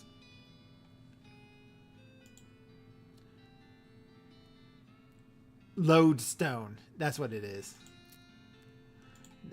I'm actually going to replace the nasty ring with that, because the nasty ring just gives me +1 muscle, mystic, and moxie. So just increasing money is going to be very useful, even though I'm not short on it at all. Dig through the haystack, find a needle. Looks like somebody's been washing ferrets in this thing. Yuck. Ugh, wannabe farmer posers. Yeah, they're the worst. Well, nice yurts though. An old burned crate. Guess it came with the property. Kick it open. Sweet. We get a lasso. Ranch dressing. Increases max HP for 25. Oh, that'd be useful. A length of rope. Useful.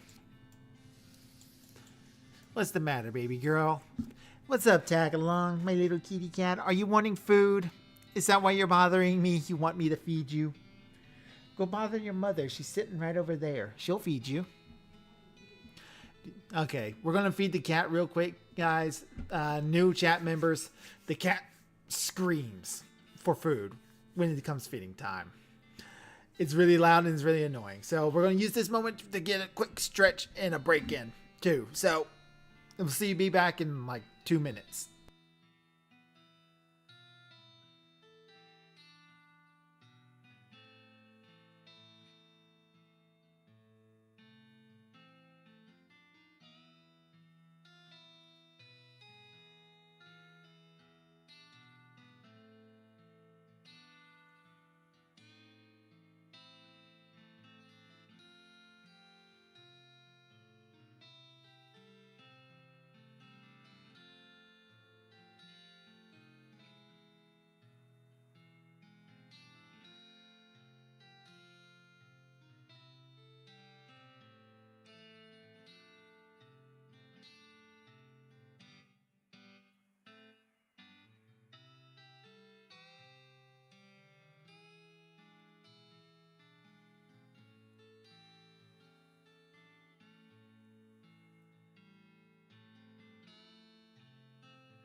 All right, break over. We're back. Not too long of a break. Hey, like, howdy. I'm selling herbal remedies. Oh gosh, she's selling pot. There's a rattlesnake in my boot. You might want to take care of that, Lori. That sounds like a problem. What kind of herbal remedies? The kind that are gifted us by Gaia without any interference by human hands. So, weeds. That's a derogatory term created by the man, but yeah, basically. Buy one or leave. We're going to buy the weed. Hey, groovy, thanks. Doesn't do anything. A random dried weeds folds up in a satch of paper. Garbage stored in garbage, essentially. I have been had. I've been tricked.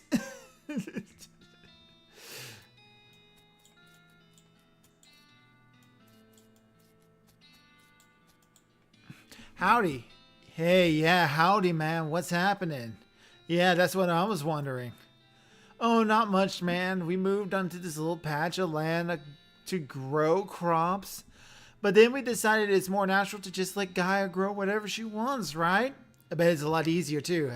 Right, man. Neat. Where'd you get that hat? Oh, this? A friend of mine made it, man. Forgot which one. What do you take for it? Well, I've been thinking of trying a new style, man. Maybe like one of those hats the army guys used to wear back in the day. Like, oh, it's kind of ironic statement, man. There's an old fort over yonder that-a-way. I'll swap you if you can find one of those, man. He marks the location in a nearby fort on your map. Fort All Dead. Great name for a fort. Groovy, man. Like, totally cool, man. Supply an unused fertilizer. Ugh. I think she's tweaking. Howdy, I'm Doc. I'm Lucy. Lucy the Lothrop. Why the long face, Lucy? Oh, geez, basically because I'm stuck here farming with a couple of dummies who don't know how to farm a dang thing. So they just let the weeds grow and call it natural. I'm so sick of eating dandelions I could scream. Oh, poor girl. Why don't you leave? I haven't got any meat or any other prospects or anywhere to go. I mean, dandelions are terrible, but they're better than eating dirt. It's such a mess. How did you get in this predicament? I headed west after graduating baking school and fell in with these two because they talked big game about natural grains. Fool that I was, I didn't realize what they were really interested in was in getting silly on loco weed and not doing any work. Oh, poor girl got suckered in by hippies. Oh no, we gotta get her out of here. So you're looking for work? Gosh, yes, desperately. The only trade I know is baking though. Do you know somewhere that's hiring a baker? Heck, even unpaid would be better than if it comes with room and board. I just want to get out of here. Sorry. Shucks. Well, if you hear anything, please let me know. Will do. We will get this girl out of here. I swear. We can't leave her with them. Oh, this is the farm. I was looking for the farm and this is it. Oh, this is pathetic. This is sad, man. Fort All Dead. Let's go. You come across a goblin marching around in the woods. They're taller than a typical goblin, partly because their boots are taller than typical goblin boots. In fact, these boots are so tall, they must be half stuffed with socks to keep the tops from jamming the goblins in the groin. The goblin sees you and marches over, attempting to look intimidating instead of awkward. Hey human! Hey, what you doing in this place? This is my ground to stomping. Do you mean your stomping ground? What? Let's talk to it. Your boots, which are very tall, I am seeing. Yes, tall boots to having. So also tall am I. That's cool, but they are uncomfortable seeming. Very. I have no sensation in my feet now, so this is fine. I'm taking his boots. This goblin's boots belong to me.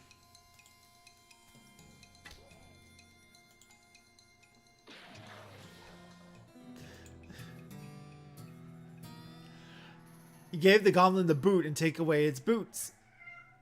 First aid up to level 3. Very nice. Jack boots. The boots were named after the inventor, Jason Boots. Oh my god, this game. The Marloposum eventually stuck. Yep. Guffin. A water some kind of goblin bread. It doesn't look very appetizing. Like a soft gray potato. Increases your nothing by 0 for the rest of the day. My what?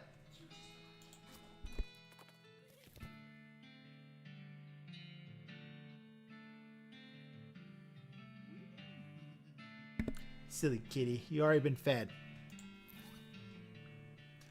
Let's see here. Mine.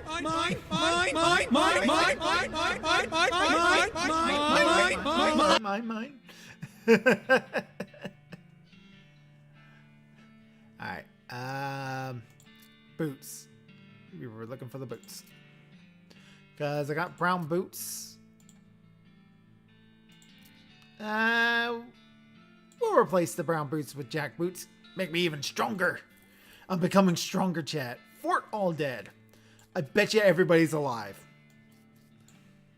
Hey, look. Oh. I was wrong. You climb up to the watchtower to take a look around. Nice view from up here. We got binoculars.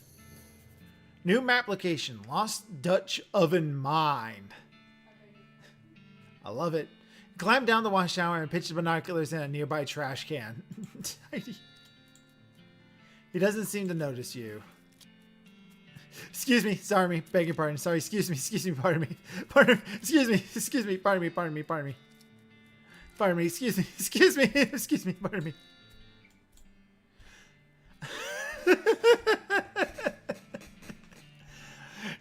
There's no force in the universe that can get this tarp off this crate. Okay. Strategy. Giant map of the region. Table has a little model of the region on it. Its toilets are all very clean. Flush this one. Whee! Flush. It's a toilet. The flush handle is missing though. Oh, we gotta find that. Huzzah! I'm telling you what, there's more to this game than I ever thought. Crates are just decorative. Barracks. Open it. Silver bullet. Incendiary bullet. Full canteen. The lock on his footlocker has rusted away to nothing. Pick the lock. We got lock picks. Military grade whiskey and a chemical bullet. What's that do? Poisons an enemy. Okay. Sweet. Needles. Ah, just in time for this thing. You get some smelling salt, chemical bullet, incendiary bullet. Oh, hey, what's this? Artillery saber. It does less damage, more damage with the pistol, which we don't really do, so. Important military air. Jeez. Skull chips and a handful of loose teeth. Good to know. Oh my goodness.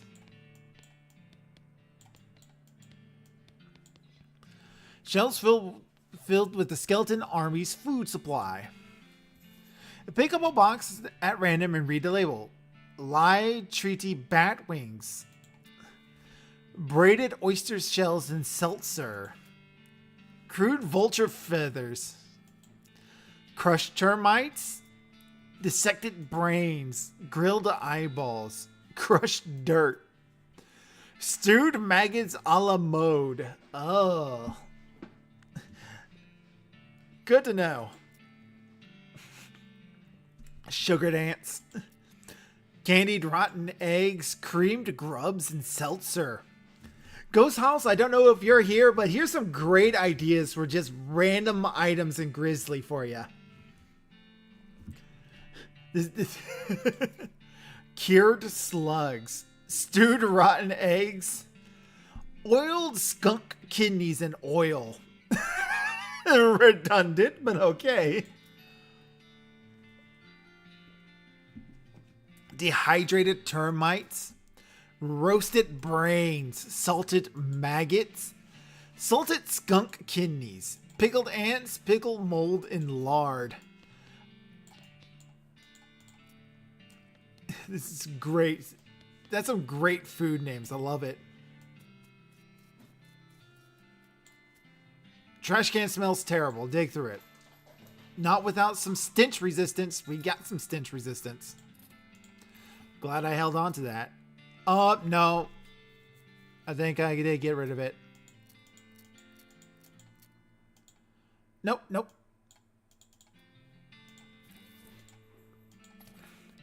Old patrol cap. You know what? This will be great for that hippie guy. Listening to the nasty foods while I'm currently eating dinner. Sorry, Matthias. Sucks to be you, I guess.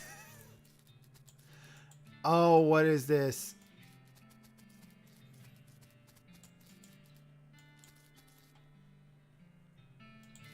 Somebody left a knapsack behind. Cryptic notes about ley lines.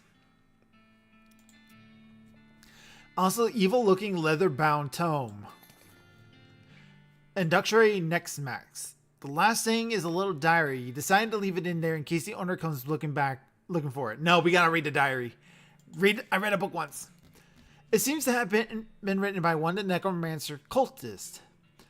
He and several others are reanimating the dead soldiers here on the theory that the best undead army would be a literal undead army. I guess. The hitch in the plan comes when they raised the officers who decided they weren't going to take orders from a bunch of weirdo civilians. The last entry suggests the author and his cohorts were planning on abandoning their station and reporting back to the necromancer, but the entry ends abruptly in the middle of the sentence.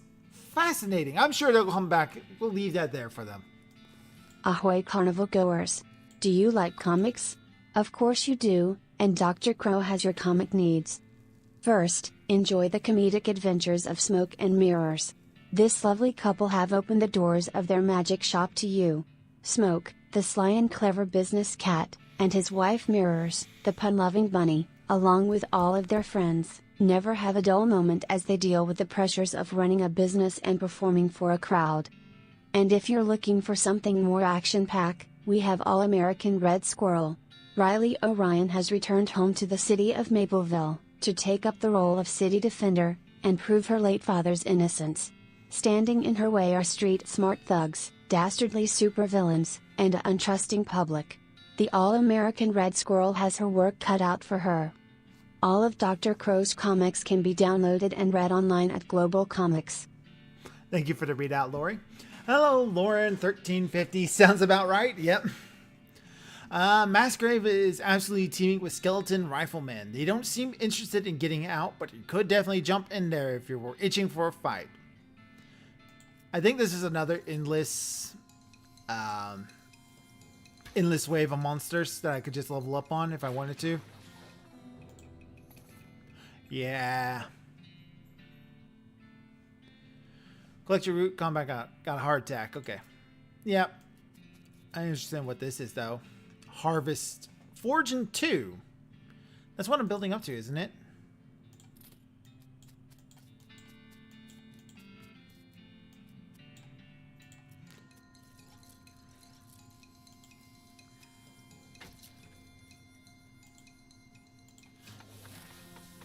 That'll help protect from damage. I recommend turning off XP auto spin. It's okay in early game, but it starts to actively screw you over later. That's good to know. I will definitely do that after this fight then.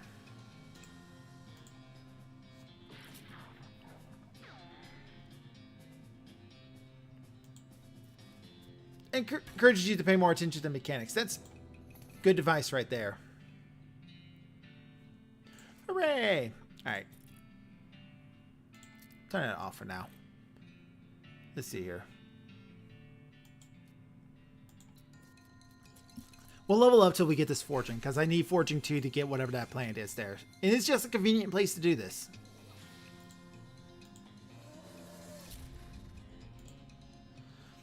I should have built a wall. Susie won't get stronger if you don't fight cows, and Susie is very weak. That's very true.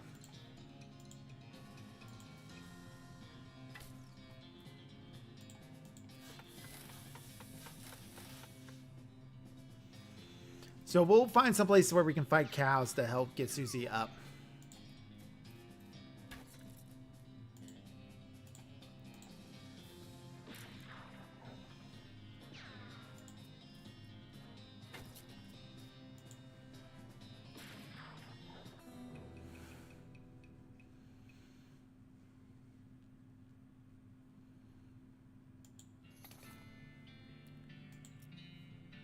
All right.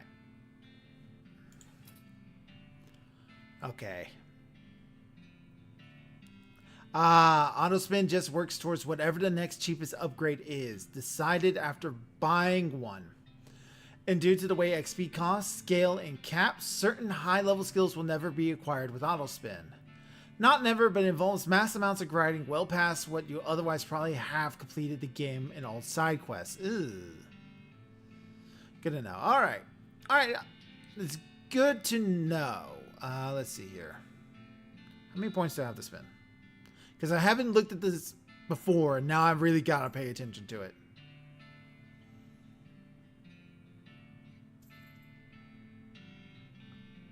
Forging. Okay. So we got the forging. Now I can actually get this. Tombstone pizza. Carefully slice up the pepperoni mold and place it on a pizza crust. Excellent. Alright. Lazy Dude Ranch. You see a glint of light in the distance. When you get closer, you realize it was the sun reflecting off the lens of a discarded pair of binoculars on the ground. Sweet. These will come in handy. They will also come in pairs, because otherwise they won't be binoculars. They would be monoculars. Hungry for pizza now? Pizza's always a good idea. Never say no to pizza. Alright. Hey, bro. Did you find one of those famous old army hats, man? I'll trade you. Strange head sack. It gives me +4 muscle. Groovy. Alright. Hats. +6 muscle, +1 exactly silver plated.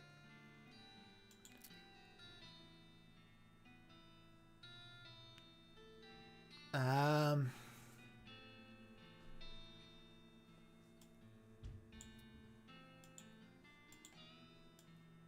like my goblin hat though.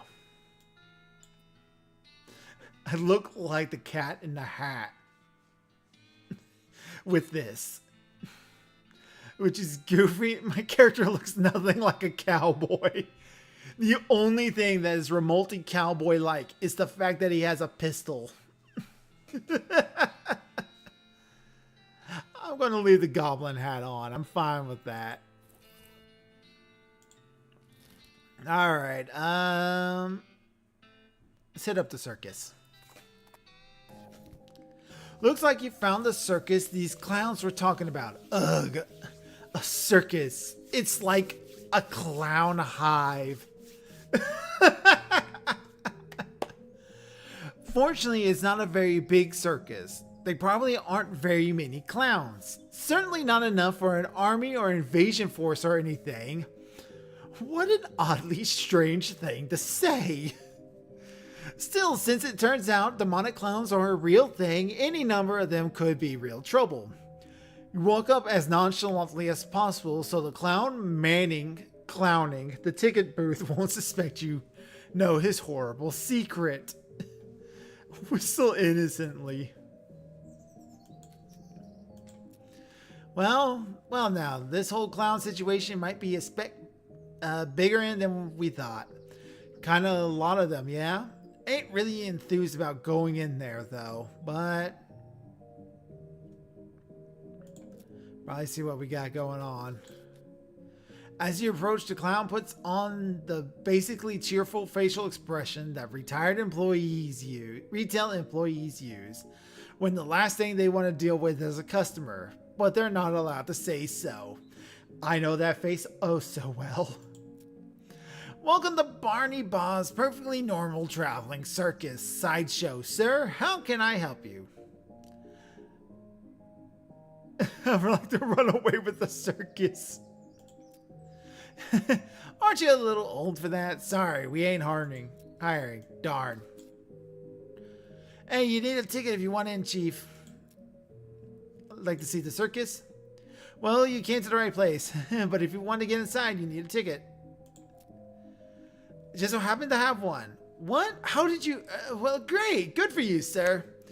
I'll just take that, stamp your hand for re-entry. There we go. Enjoy the show. What about my partner? Partners get in free. Sweet.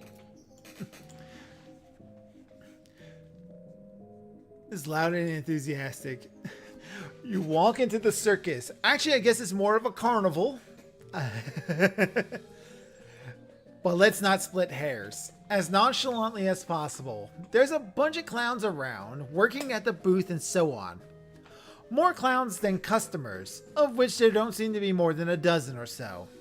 Which is good, in that it means the clowns can't disappear you as easily as they figured out what you know. But on the other hand, if things go wrong, here innocent bystanders might get caught in the crossfire. Oh boy. Get a drink of water.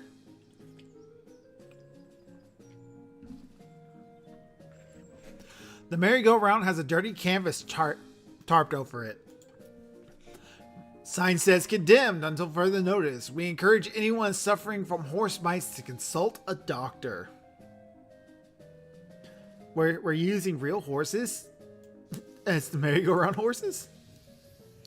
Main stage, test your aim, test your mind, test your might. There's a kid here searching around with a sad look on his face. You okay, kid? Did you lose your parents? I lost my lucky bottle cap. You haven't seen it, have you, sir? No, but I'll keep an eye out. What's it look like? It's shiny steel. It has have it on a little chain. I'll let you know if I find it. All right. There's a clown here selling rubber toy balloons. You notice he's watching you, and he notices that you notice, and he smiles and waggles the balloons at you enticingly. Balloons. Howdy there, fella. Interested you in a toy balloon? How much are they? For you, just 30 meat. What color do you have? Oh, well, just look. Red. They're all red because the game is black and white. How do you make them float like that? Why, there's nothing to it. Heck, they'll all float around here. Right. I'll take one. Balloon is red. Anything else I can do for you? Tell me more about the circus. Really is more comfortable, but let's not split hairs. What would you like to know? What are your traveling plans? I haven't decided yet. That's why we set down somewhere a bit more rural. Keep things relatively quiet while we scout around, get a lay of the land and all. Where you travel from? Was your previous stop interesting? Oh, northwest-ish, a little hole in the ground kind of place. You wouldn't have heard of it, huh?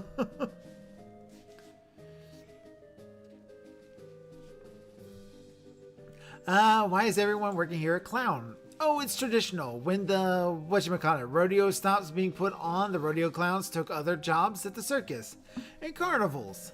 Over the years, not yet, Marty, not yet. Hold it. Over the years, it just became normal for carnies to be clowns. You hear that, carnies? You're all a bunch of clowns.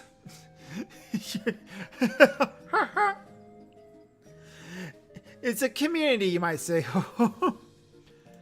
Who's this Barnaby Bob guy? Oh, the boss is a real famous showman. Though I'm not surprised you wouldn't have heard of him around here. Got eyes like a hawk, and he's real whiz with those knives of his. Oh boy.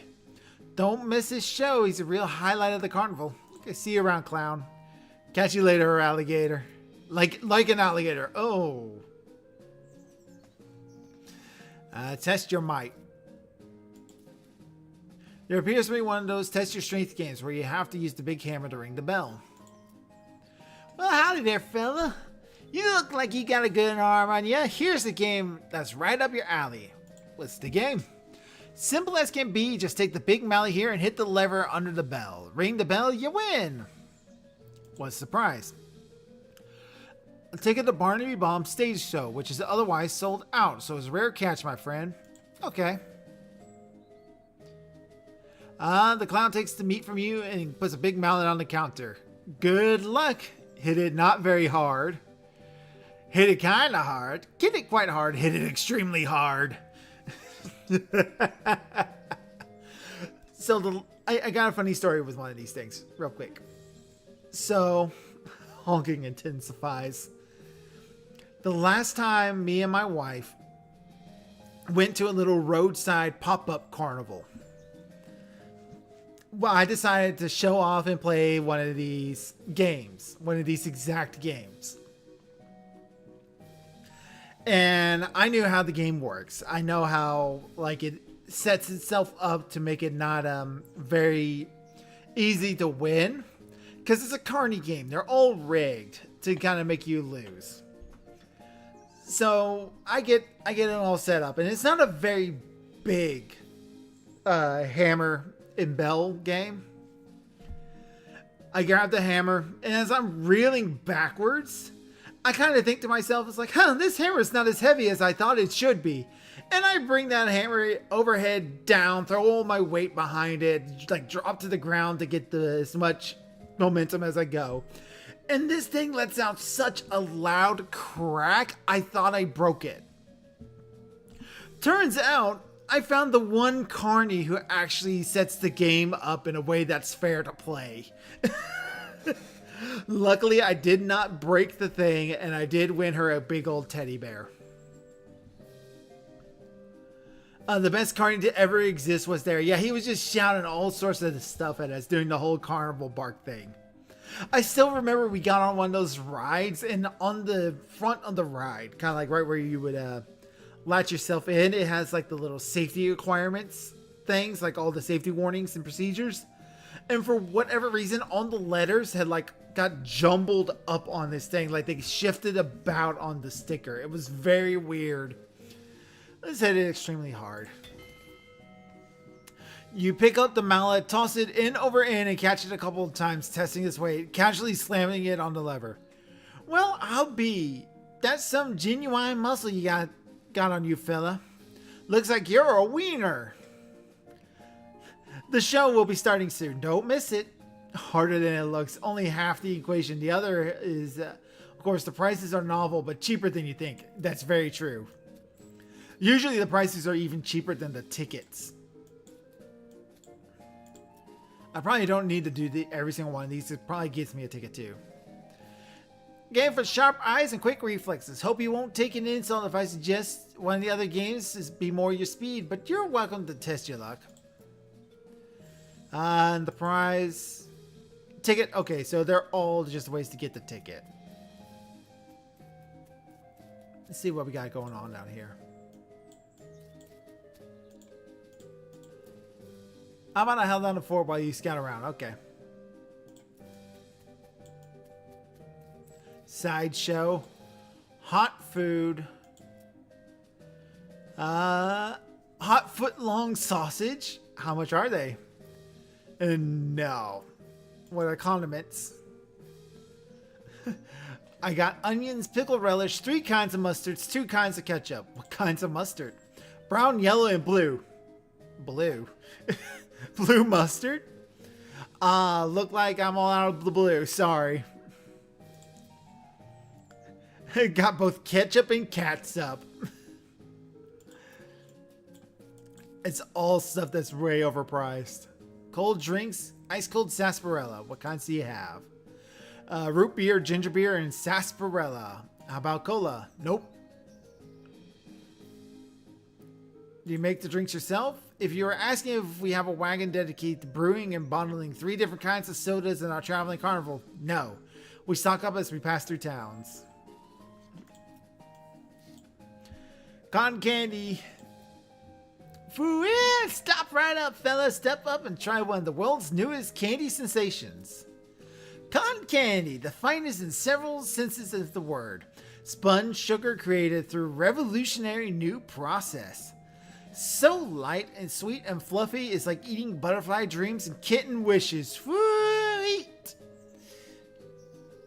So is it actually made of cotton? What? No, cotton is indigestible, no matter how much chocolate you cover it with. Found that out the hard way, didn't you?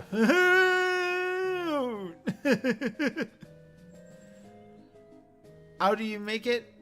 You pass the metal box and winding funnel coming out of the top. This little machine right here. Can't tell you how it works, much as I'd like to brag, is a trade secret. Did you invent it?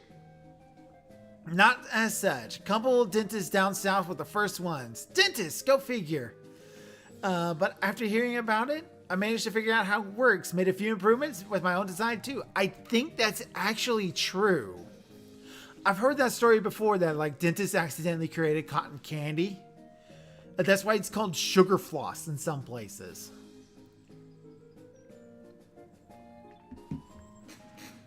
Now I'm really curious. Sorry, fella. These secrets in the boxes were nobody's eyes but my own.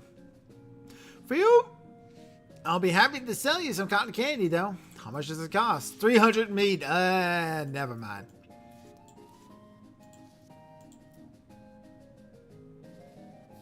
Weren't you on the other side of the midway just now? Nope, that's the other balloon guy. We're just alike and use the same face paint. Did we fool you? I see. Good, thanks. Let's see what you got over here. What do you have in there?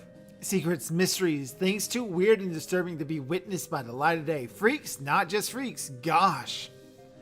How much does it cost? For you, 300 meat. And for everyone else, 300 meat. I'm in. Won't be disappointed. In the event that you are disappointed, no refunds. I wonder where this kid's lucky thing is at. His lucky bottle cap. The sideshow tent is fairly large and packed with weird things to look at, like all good sideshows are. A few lanterns are hanging from the ceiling, casting flickering shadows around it, making everything look even more eerie. Eerie, get back to work. Red Squirrel stuff, get it done. A clown is hanging out in here, presumably to keep an eye on the exhibits. He grins and nods as you enter. Come in, take your time, have a good look around. Just remember, no touching. No touching.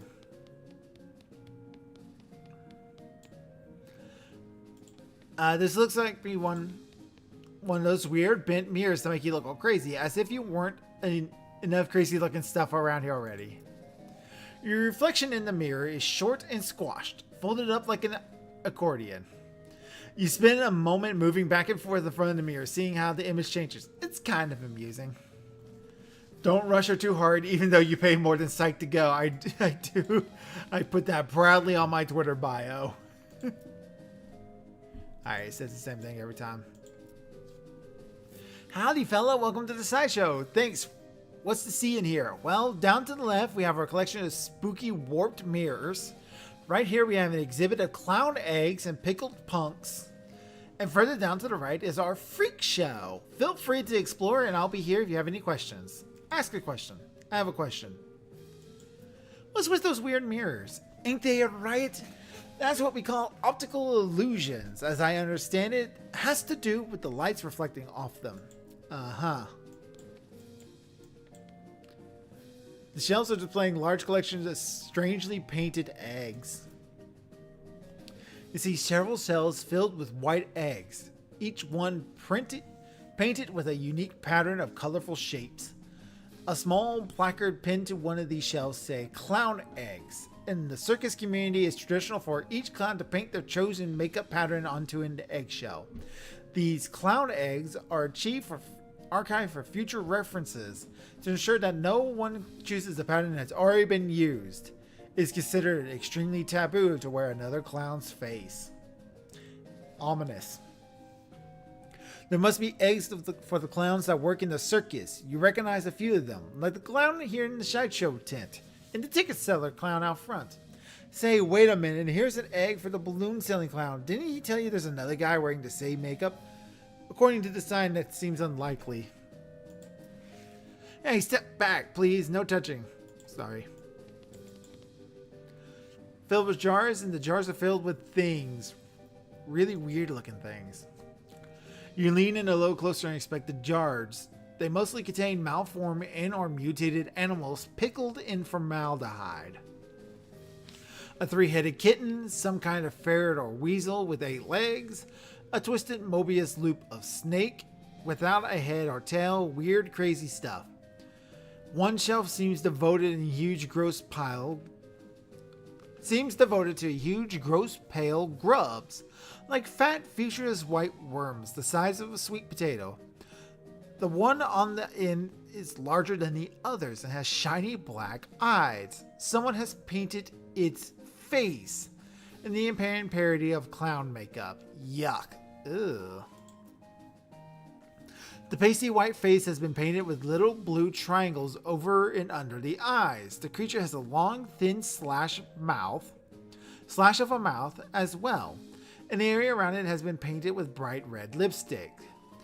The black eye flash red as then suddenly thrashes in the jar, spinning to face you and stretching his mouth open, revealing rows of yellow shark teeth. You stumble back with a cry of shark.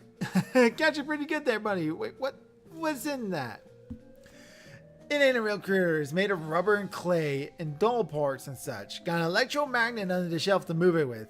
He takes a little push button gizmo out of his pocket and shows you. Should have seen your face and jumped out right in your boots. Little fucker. No. This guy is a startling sight, even for a circus freak show. His entire head is one enormous eyeball. As you look him over, he stares back at you. Not that he's got much choice. Hello, I'm Doc. How's it going? Can you talk? Guess not. You move a little to the side and lean over the rope to get a closer look at the guy. He's basically just what seems to be, at first glance, a guy with a giant eyeball for a head. You do notice 2 things first, though. First, he has an odd lump at the, well, what you would call the base of his skull. And if he had one. It's sort of crumpled fleshy mesh that size of a fist. With a squint and some imagination, almost looks like a crushed and shriveled vestige remains of a human head. The second thing you notice is his ankles are locked to the legs of his stool, and his legs of the stool are bolted to the floor. So this circus gig. His hands slowly curl into fists and his knuckles turn white with tension. I see. I understand what you mean.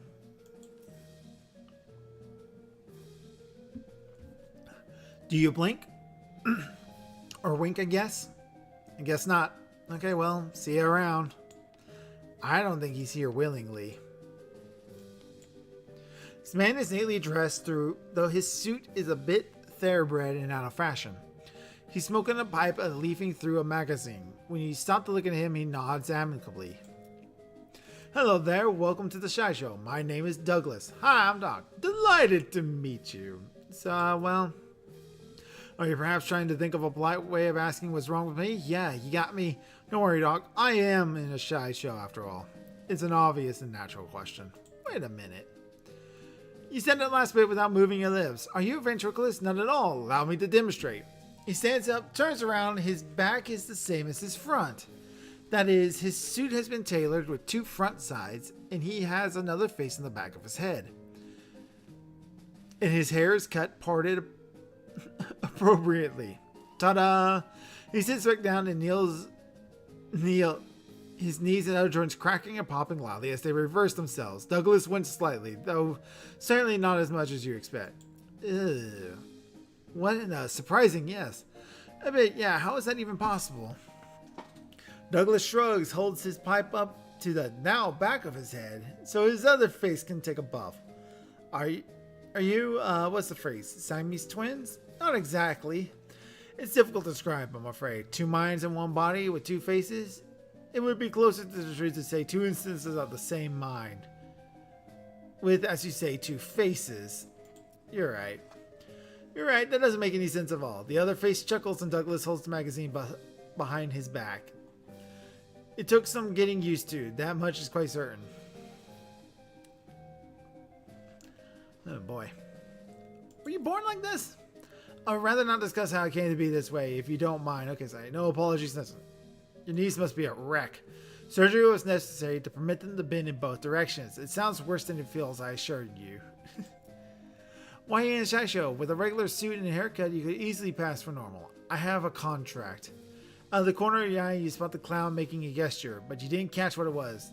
Douglas clears his throat. Plus, well, it's quite the life, you know. Free room and board, travel the world. You meet such interesting people. Talk to you later, Douglas.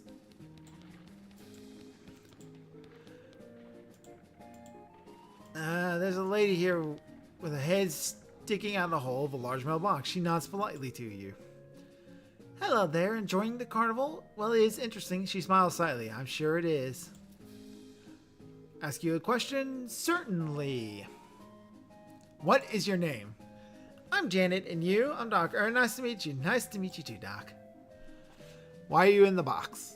It's a rather personal question, isn't it? Oh, sorry, I'm only teasing, dear. Would you like to see inside? Sure.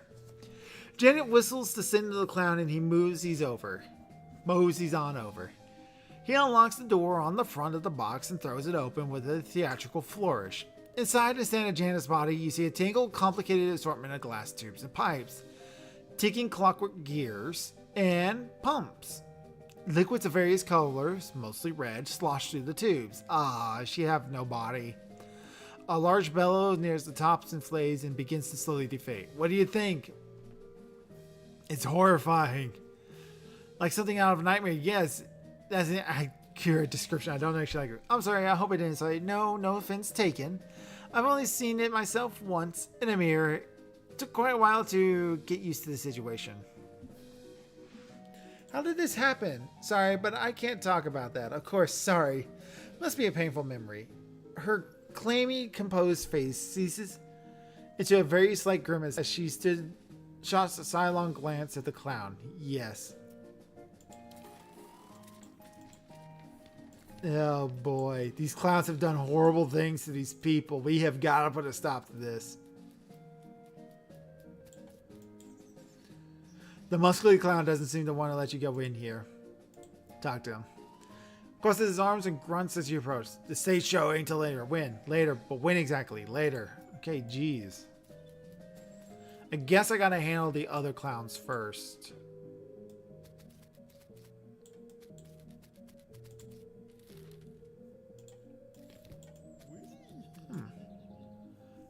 Northern clown wart. Alright. Let's go to the humming cave. You have a run-in with the worst smelling snake you've ever seen. Basically, yeah, we'll fight it again.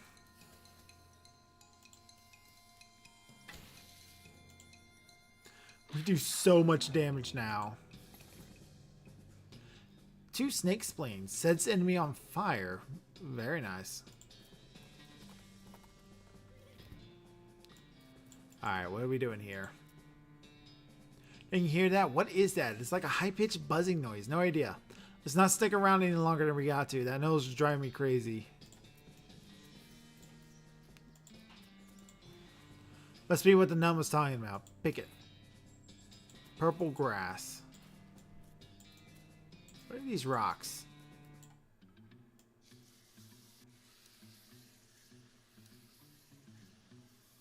Well, that's the thing. Might be able to push this over. Try it. Oh, now I keep that snake, I bet. I could have used the snake skin, though. Wow, what is that thing? What in the world? What have I found? This looks dangerous. The monolith is dark. Looks like there's a huge cave in here at some point. Weird device. Strange stone arrow.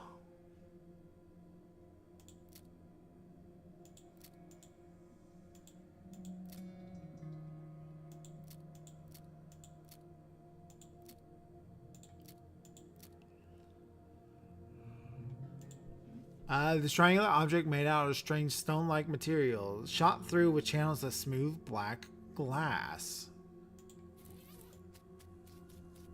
Guys, I found aliens.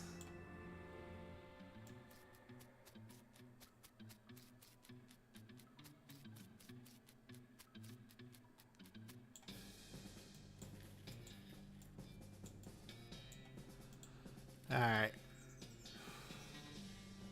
Go turn into this grass to the nun. A strange stone arrow you just found starts going crazy. Beeping and blurping, whirling around in its own accord. It's practically dragging you in the direction of a strange, decrepit looking house. Discover a new map location, the professor's house. The professor's house. Continue where we were going. We can check that out later. Yep, here you go. Wonderful, thank you very much. Blessings upon you. Can I harvest this by any chance? I think I already did. 97 XP. Okay. Get a couple more levels in. Lost Dutch Oven Mine. Check that out real quick. Find a liquor cabinet standing in the woods. Maybe there used to be a house around it. You try opening it, but find it to be locked. It's probably why it didn't get stolen by whoever stole the walls. Pick the lock. Help yourself to the liquor. Decent whiskey. Very nice. Increase muscle by 5. Decent tequila. Tequila by 5. Moxie by 5. Very nice. Got some decent drinks. Gin blossoms. We'll harvest those. Oh, dang, that's one hell of a stink coming from that mine. Yeah, I'm not happy about it either. Are you planning on going in there? Or can we just leave? Because it's a Dutch oven. Oh, no. Stench is barely tolerable. These lockers are all unlabeled and unlocked. Loot them. Miner's pants. Fight like an orc! Gas mask. Plus 15 stench resistance. If we need to, we'll need to. Cat's eye candy. Smell damage for 3 for the rest of the day. Sugar guns. Increases your range damage by 3 for the rest of the day. Plum pudding. Oh no, it's another Splatoon. Oh god, here we go again, chat. I don't know what kind of tobacco these miners are chewing, but it must be extra corrosive because the brass platoon has a hole eaten through the bottom and dark stains underneath where the spit leaked out. Although, oddly, it doesn't seem to be leaking now, and it's half full. I guess these miners plugged the hole with something. Oh, this is gonna suck. No, I'm not gonna drink it. It's a Splatoon. It's disgusting. You can practically see the stink lines coming off of it. Come on, let's not do this. Inspect the Splatoon. You switched it up on us. Ah, geez, fine, okay. You crouch down and take a careful look at the filthy Splatoon. The insides is blackened with years worth of stains. The death broth inside has a rainbow sheen like a parking lot oil spill.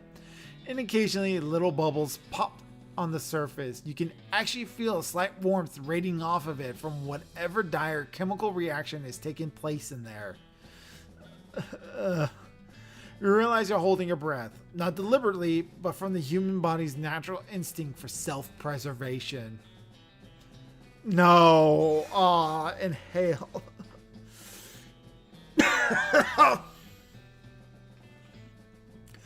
Imagine someone made a big pot of chili con carne and left it under the porch. 3 rats crawled into the pot, ate half the chili, and then died. A week later, a family of cockroaches take up residence among the wriggling maggots. The cockroaches smoke thick black cigars, which delighted the turf of burned human hair. That's what it smells like. Search it. Fortunately for you, the rainbow colored film on the surface of the liquid coats your hand as you plunge it into the toxic stick, keeping it from being immediately dissolved down to the bones. The smell intensifies and your stomach Perforates to hose the position off of your arm with a high pressure steam of vomit. Fingers touch something at the bottom of the spittoon. Better pull it out fast while you still have something to pull with. Spit-soaked pants. Oh, God. You pull the world's most disgusting pair of pants out of the spittoon and jump back as the hole of the spittoon's bottom. Now unplugged, it begins to leak steaming filth. Congratulations, you're now the proud owner of the worst object I've ever been paid to think about. Narrowly defeating the leather-bound harness made from the skin of a clown. Spit-soaked pants, +2 armor, +2 to speed. These pants look and smell like they were used to line the bottom of a leaky spittoon, and that's a very good reason for that. Hooray! I made it through that one without gagging.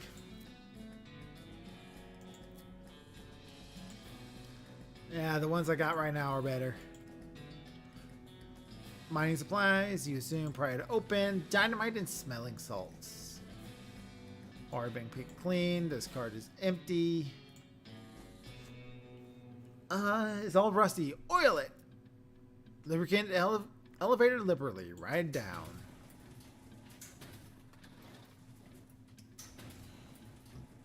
Off we go. You emerge from the elevator into a deeper shaft. By the light of your lantern, you see exposed meat veins on nearly every surface. It's unusual that there would be this much readily available meat left in a working mine. What were they digging for, if not this? That's strange. Exposed meat vein. Mine-splaining bonus. Very nice.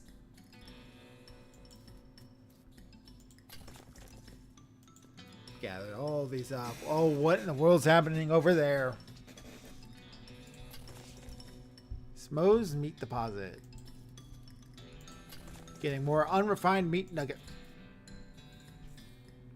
This guy's totally off it. He's glibbering and drooling and doesn't seem to even see you.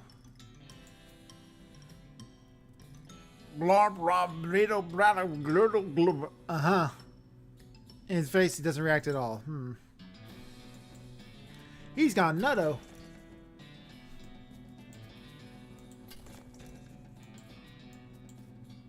Shovels dull to uselessness. One of the miners digging with his helmet. Broken pickaxe. Looks like a miner died trying to dig deeper with his hands. Ugh. What happened? Deep, dark pit. Seems pretty, but smells terrible. Extract it. An effervescent emerald.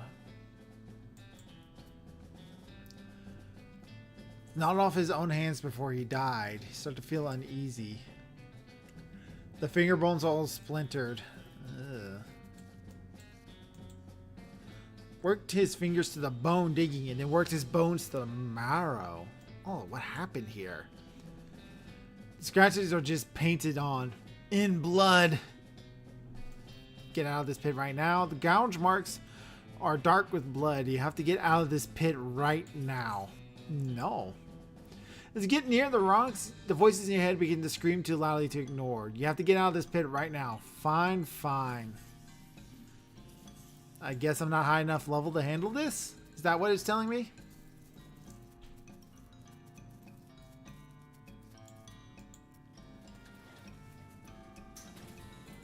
I guess that's what it's telling me, that I'm not high enough level for it.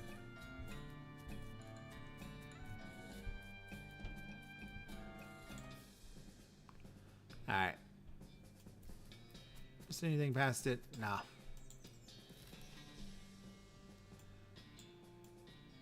Alright, Professor's house. Okay, so we've been going for almost 3 minutes. We are going to hit up the professor's house here. We're going to hit up the professor's house, return to Dirtwater, turn in some things, and then probably call it a night there. You're around a corner in a box canyon and find yourself face to face with a Pyroborva. You're boxed in. Attack it. Oh, this will be easy. Jesus. Minutes. I have 3 hours. Roasted cow tongue. Susie has become stronger. Good, good, good.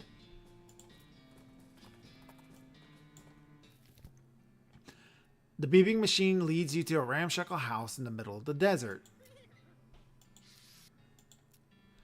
Looks like a regular old house. You sure this is where the gizmo said to go? Maybe he's reading inside. Coffee cactus. Got a perk. Green thumb. No greenhorn when it comes to foraging. Gain XP from foraging. Oh, sweet. Ow, ow, ow.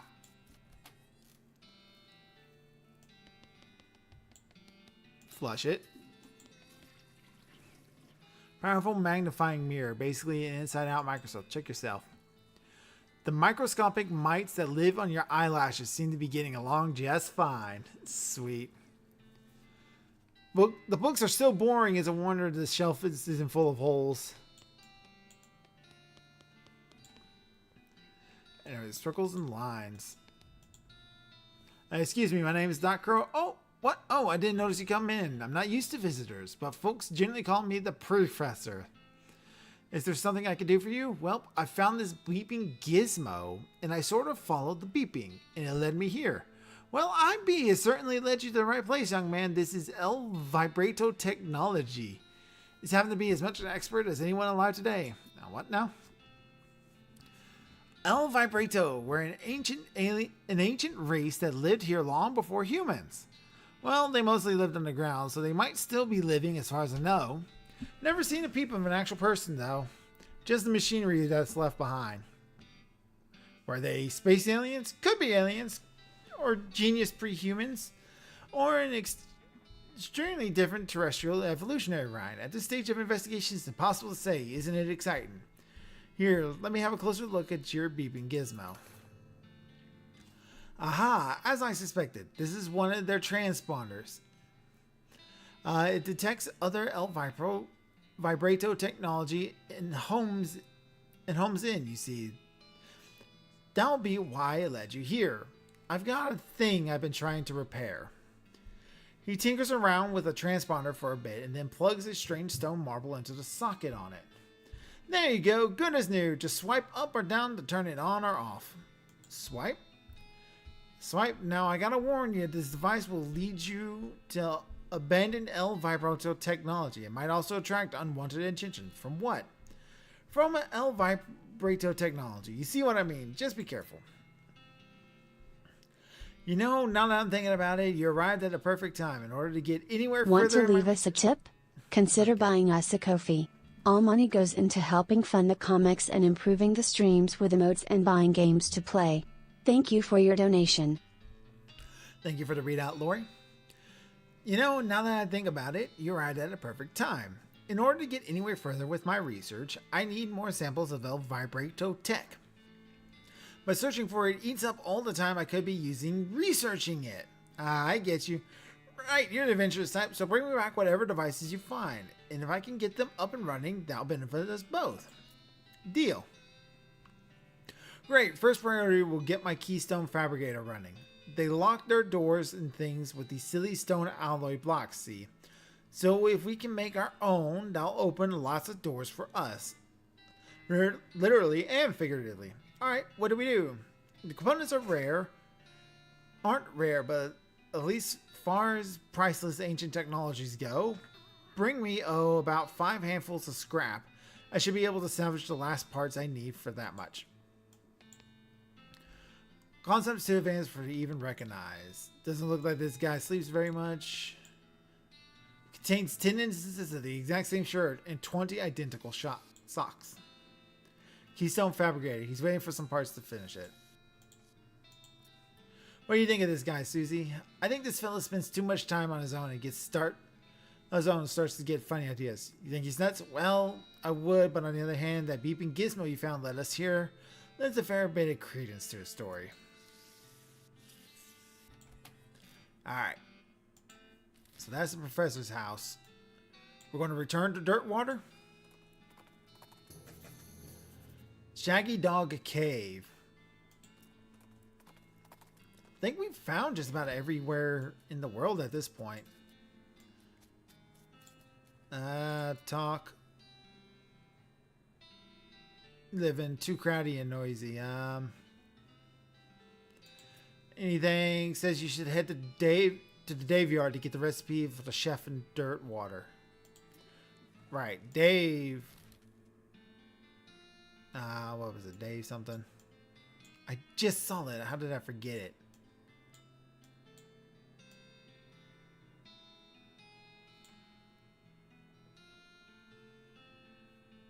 At the Dave yard. There we are. On this side of the mountains, that's very true. Off to one side of the trail, you see covered wagon and a small family of settlers who look upset. You folks okay? We're on our way to Dirtwater, but our wagon went and broke down on us. That's rough. You're liable to get attacked by bandits out here, or snakes, or coyotes, or ghosts, or other things that basically live exclusively on Stratton. Is there something you can do to help us? I can ask Susie to fix their wagon. Susie, you know about wagons and stuff. Could you fix this? Reckon. Susie crawls on the wagon and pokes around for a moment, then repairs and chucks a dead rat over her shoulder. Rat in your carburetor. Should be fine now. Groovy. To the Dave yard. Dave B died with his boots on, but not his pants. Went down in the theater. Dave C. Here lies Dave J. Ra-pa-pa-pow. Dig up the grave. Dig up the grave and pry over instead of a corpse, it contains a garbage bag. Strange. Reaching a garbage bag, and I was surprised to find that it's full of pudding. Not just pudding. It's pudding in motor oil. Who would do this? Finally, he managed to reach all the way to the bottom of the bag and receive a sodium lump from the bottom. You unglob the wad and dry it off, then wash your arms in a nearby ditch. This better be worth it. Dave's secret sauce recipe. Yeah, this would leads us to all the angry bears. Not the angry bears. That's what that one grave said, and I got distracted. All the bones is just endless to grind up on those.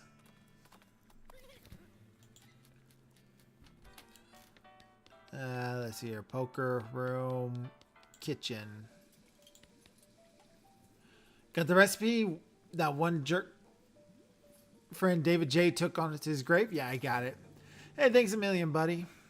Now my slop will be world famous. Here's a little.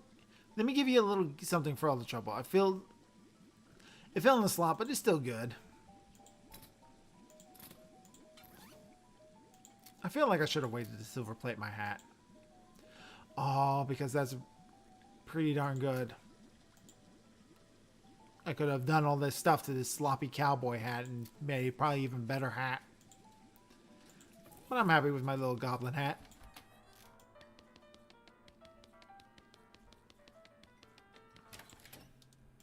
Let's go talk to Susie again. What do you think we should do? Am I forgetting anything?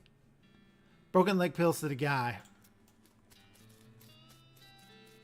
Hey, there he is. Oh, hello. Were you able to get the broken leg pills? Without them, I'm just sort of like lying in the street. Yep, here you go.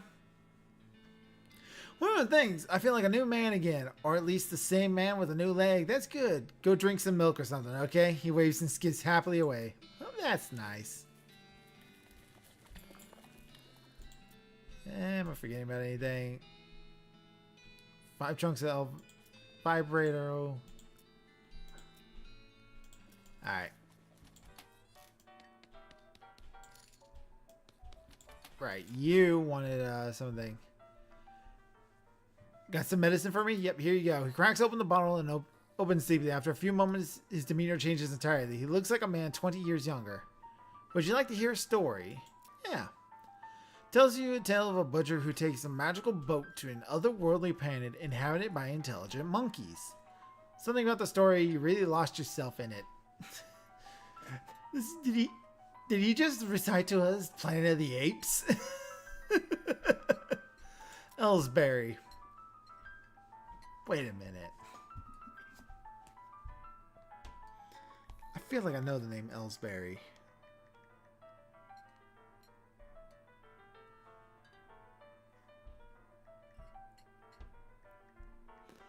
Ellsbury.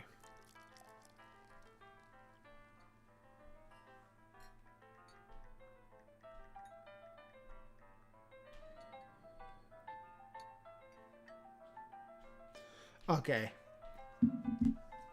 Probably nothing special then. Ellsbury, if you ever want to express your gratitude in more tangible ways, you know the ticket.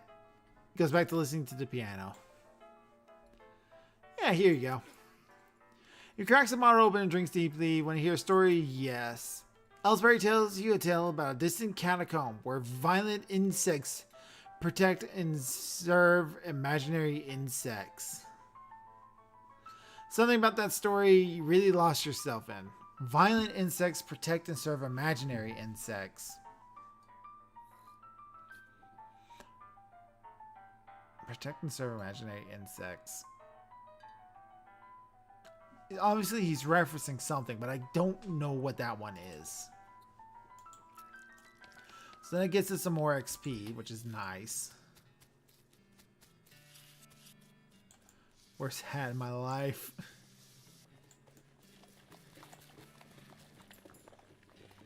I heard in England the horses are backwards. Alright. So we're going to go to Shaggy Dog Cave.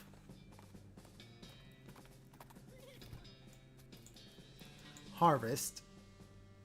Mocha Cactus Beer, 10 XP. Shaggy Dog Cave. Who picks the names for these places? Seems maybe they started running out of ideas. Next one will be Several Birds Cave. Some kind of horse cavern. Pig or whatever gorge. I want to go to Several Birds Cavern. Some fella was real into plaques. Thinks it's important? Only one way to find out.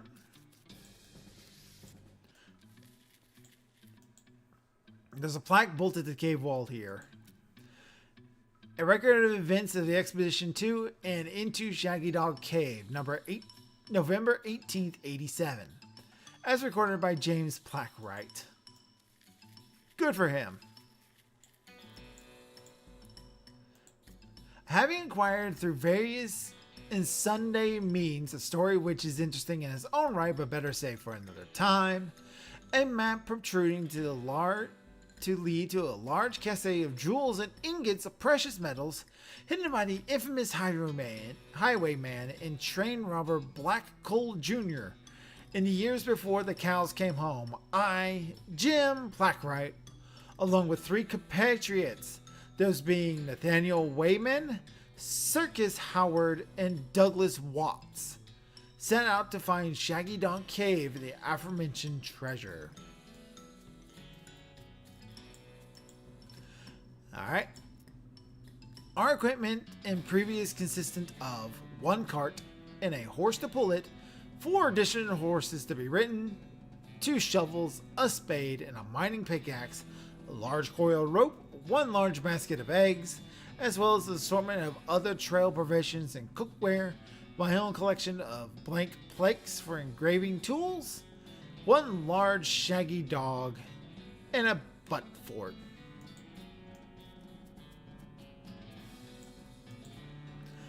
Alright. After traveling for 2.5 days to the south and east, we arrived at a small town named Dirtwater, the largest settlement in the vicinity of Shaggy Dog Cave. Leaving the dog to watch the horses, the 4 of us entered the local saloon and each ordered a beer, except Sai, who is satisfied with water. Someone's the designated driver. The barman ordered our drinks and requested, then withdrew a small wooden box from underneath the bar, asking us if we cared to witness something real interesting. Considering that we still had quite a few hours left to travel, we politely declined and asked him if he knew the way to Shaggy Dog Cave. He replied that he had never been there personally, but gave us rough directions, which correlated nicely with the notes on our map.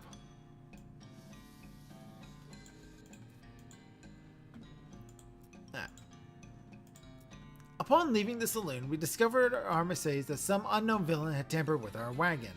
Fortunately, the only supplies missing were the butt fort and the entire basket of eggs, apart from one of that Doug had concealed in his pocket for safekeeping. We also discovered the dog had absconded with one of the horses, forcing Nate and Cy, after drawing lots, to share. Damn dog. After acquiring a barrel of fresh water for the trip, as well as a replacement butt for, and heading out into the open desert, the sun shone down mercilessly upon us, though we took small solace in the fact that it would have been far more intolerable had we made this exploration during the summer months, rather than November. In order to pass the time on the trip and resist becoming dazed from the heat and susceptible to desert mirages, we exchanged stories of our youth, which I will be retelling here for which I will not be retelling here for reasons of length. Thank God. Oh God, how long does this go on for? However, I will relate to you the odd occurrences that happened to us during our trek through the desert. The first was 2 or 3 hours out of dirt water when Nate noticed a glint of sunlight upon a metallic object partially buried in the sand, which was revealed to be a brass oil lamp of foreign design and manufacture, which fortunately still contained a quantity of oil. Deciding that this might come in handy, we stashed it in the wagon with our other tools.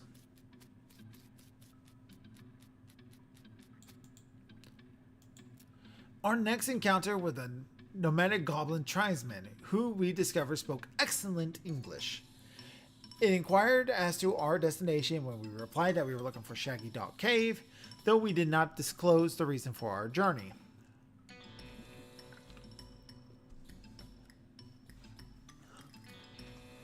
The goblin confirmed that we were heading in the correct course, and mentioned that we had only a short time earlier witnessed a large and shaggy dog riding a horse in the same direction.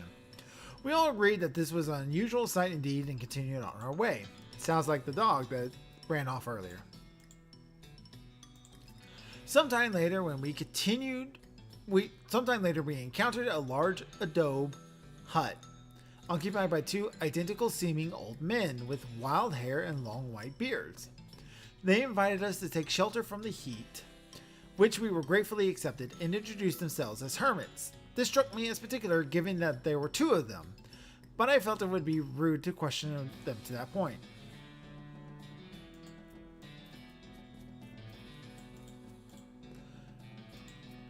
One of the hermits confirmed that we were near Shaggy Dog Cave, and the other hermit confirmed that his brother said it was true.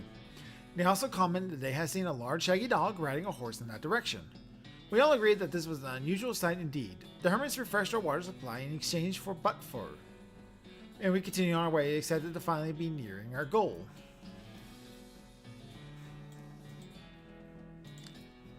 After 2 more hours, we finally arrived at Shaggy Dog Cave, carefully keeping our excitement in check, lest we become incautious. We unloaded our equipment and supplies from the wagon and took a brief respite in the cool shade of the cave entrance. To celebrate our arrival, Doug pocketed and shared the egg he had saved from our basket that had been stolen in dirt water.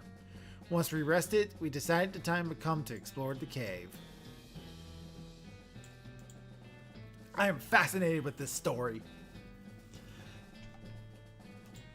Discovering that we had neglected to pack torches, lanterns, or any other light source to which illuminate the cave, we declare that it was indeed fortuitous that Date had discovered the antique oil lamp during our travels.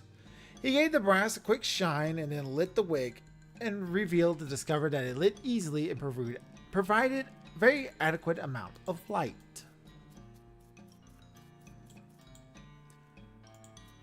As we head into the cave, we were further encouraged by the fact that the floor was quite even and easy to traverse, and that there were no side passages which might cause us to become lost. Despite this, I resolved to hang a number of plaques to mark our progress through the cave, and engrave them with tales of our journey, such that others who discovered the cave after us might be entertained and edified by our story, and I have been so far.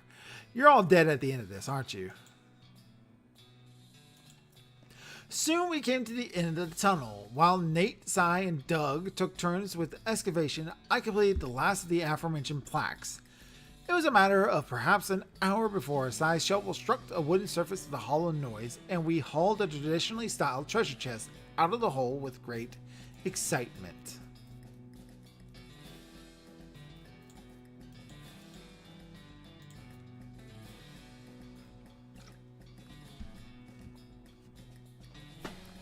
The chest was locked with an ancient and rusty iron padlock, which broke easily from a single swing of our pickaxe. We opened the lid slowly. In the flicker of light, an antique oil shone up brilliantly upon jewels of every color and shining ingots of precious metals. Just as promised by the legendary Black Coal Jr., joyous at our triumph, we loaded the chest in our wagon and began the journey home. Thank you for reading, and may your own endeavors be equally successful. Signed, Jim's Plykewright. A completely empty one. God damn it, that was just a massive waste of time, wasn't it? Or am I going to find them somewhere out in the desert?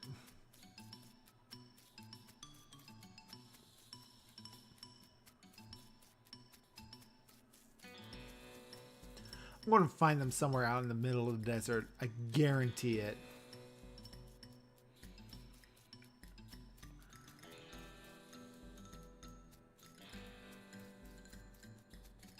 God, how long is this room?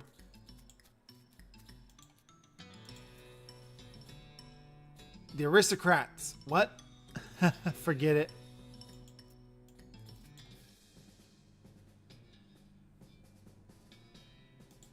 Alright. So that was that. We still have some other side quests to go do. I'm trying to remember which one had the cows. We had to abandon the deserted house.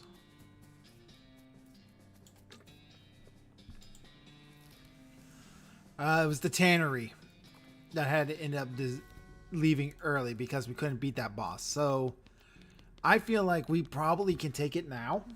Now that I've way boosted up my muscles. So we'll fight this boss here and see if we can do it.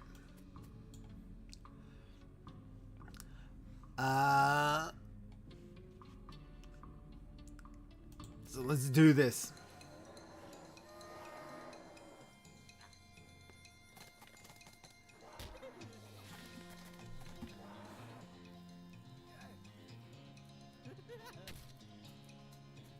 Thank you, Goose of Time. It is a nice tiny hat. Damn, they did a lot of damage to me.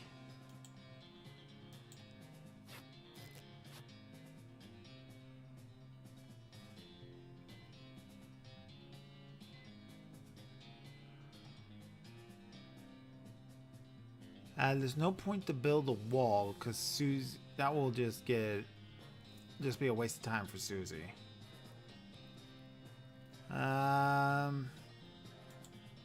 Cows are weak to silver.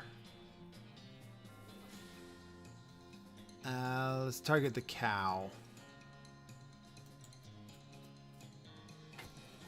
Yeah, we almost took the cow down in one hit, so Susie will stun this one for now.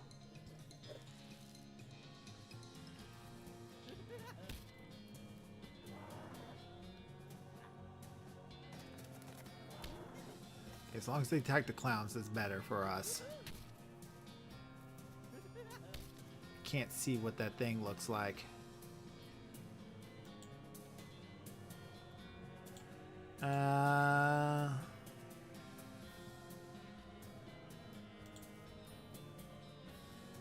That's going to end my turn though, isn't it? No, it does not.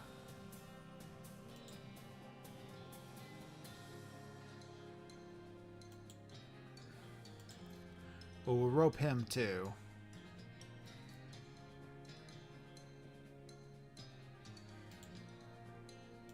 Heal myself. Just toss it up.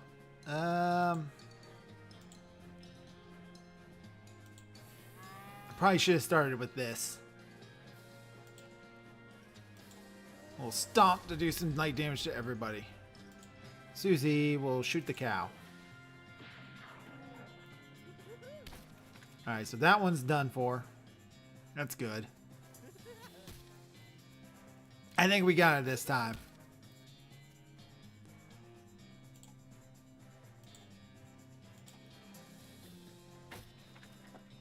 Down that goes. Shoot it. If we won, there we go.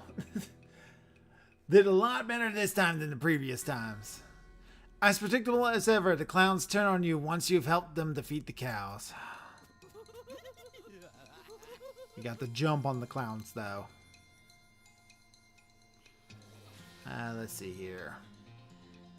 All of them come armed with knives.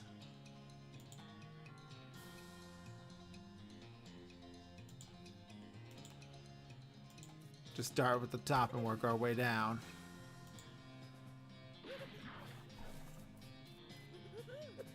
Whiff. That's good. Only 4 HP.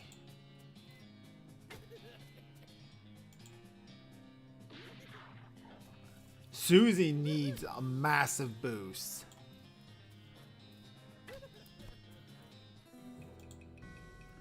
Woo, it was a good thing the clowns hate cows more than they hate humans, or the fight could have gone way worse. Fortunately, it seems pretty unlikely that you'll run into any more animated leather-clad cow skeletons on your adventure, right? Hooray! Must be a storage shed. It's locked, but there's a key found could open it. In we go. Manure. Pile of loose boards. Build a crate. This guy back here hiding behind a barrel. He isn't very good at hiding. Talk to him. Hello? Oh, thank God you aren't one of those horrible clowns. Nope, I'm Doc Crow. I'm Guardy Tanner. It's a good thing you arrived. I couldn't hold out much longer.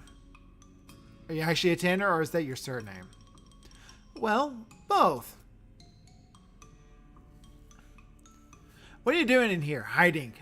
What I mean is, why are you hiding here? Because I don't want to die. Well, I was scrounging for tanning materials. Cow's Bane ain't as easy to get a hold of as it was in the old days. But while I was searching, those cows showed up. And then those clowns showed up. So I locked myself in here to hide. What is Cow's Bane? It's a herb useful for tanning leather. You can't grow it in large batches anymore because cows show up and wreck the place.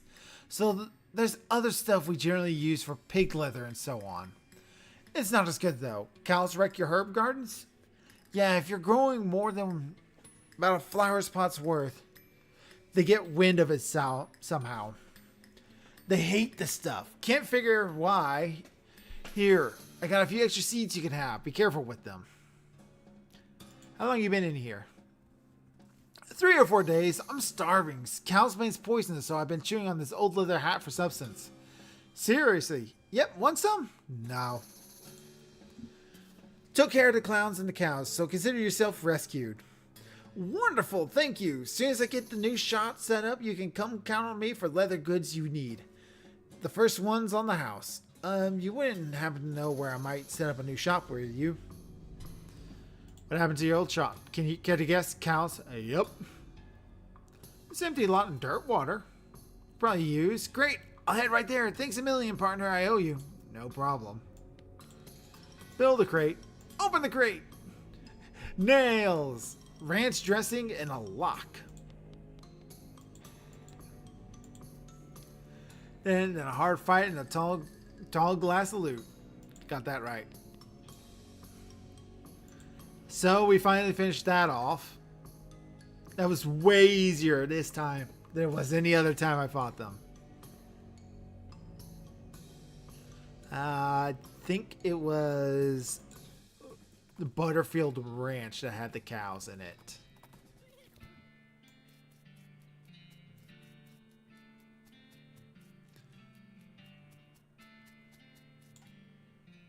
Requires lock picking 2. That's right, I needed a lock picking 2. So here's what we'll do to wrap this thing up with. We'll grind up a little bit until we get lock picking 2 and get Susie up a little bit stronger. Because these are cows and Susie can fight these things. Oh, good.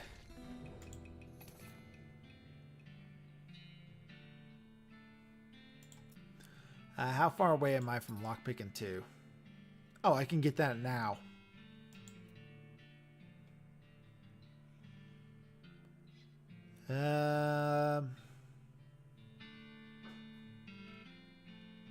Thick skin.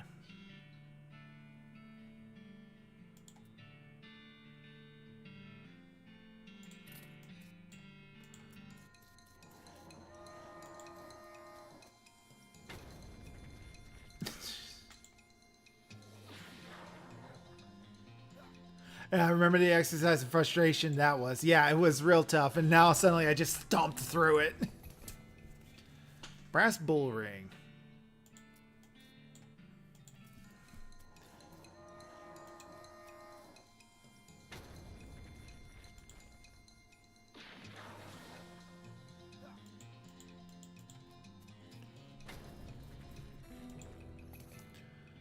Susie has become stronger. We'll do that one more time for Susie. Got the jump on them. 3 of them are starting to appear at a time now. Good. Susie's able to one-shot them herself now.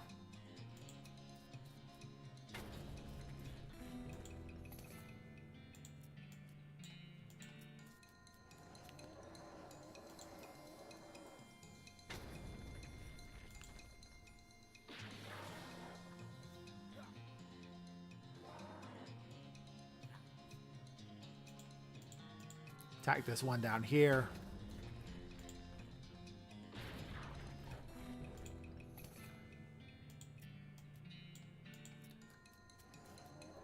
Oh, we got 2 in a row in here. We can do our gourd thing.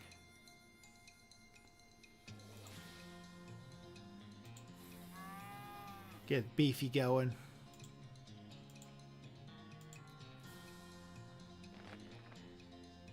Very nice.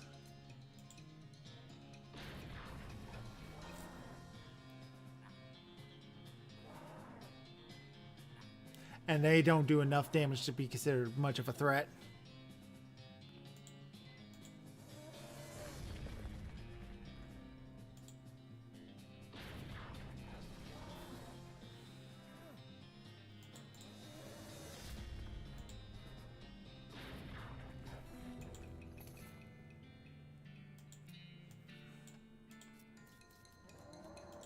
Got the jump. Do Beefy.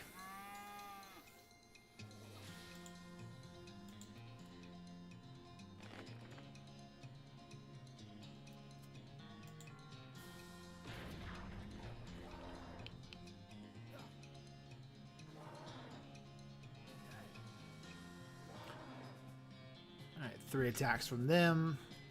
Do a stomp. Susie will shoot one.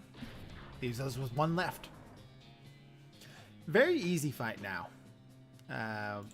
Attack.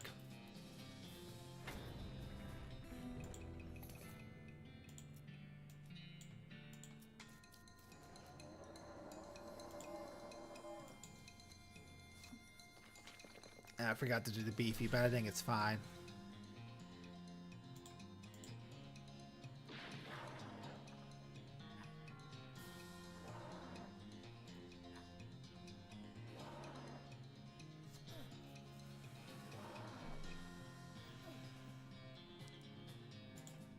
Actually applied the Beefy this time first.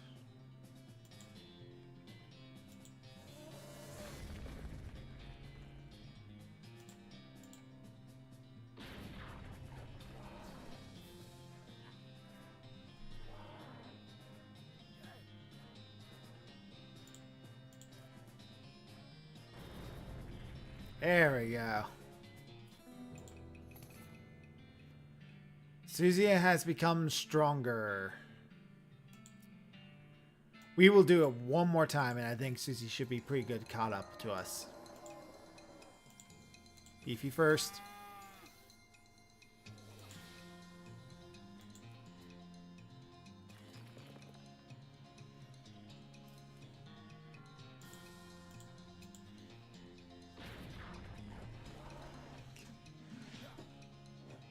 I guess she does 53 damage now. That's nothing. That's like, I think that's almost like twice as much as what she was doing.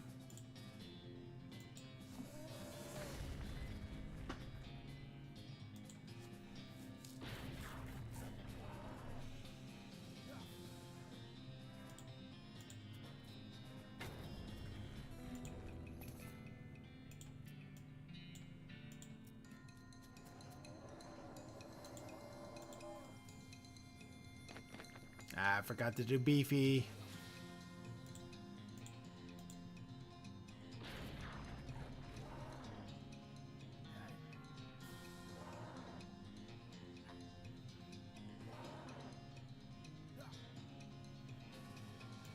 Do that now.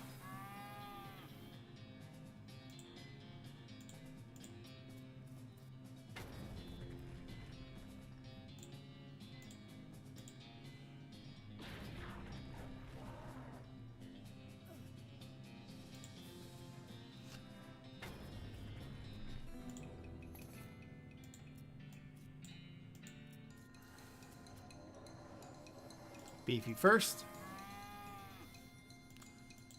Do the gore.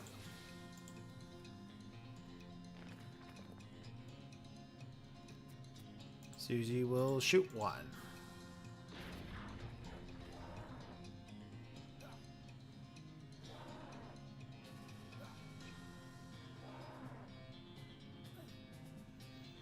Alright. Stomp. Suji will shoot another one.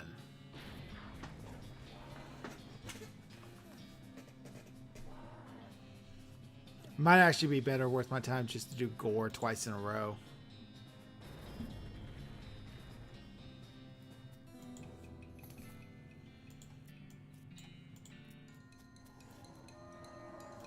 Beefy. Gore.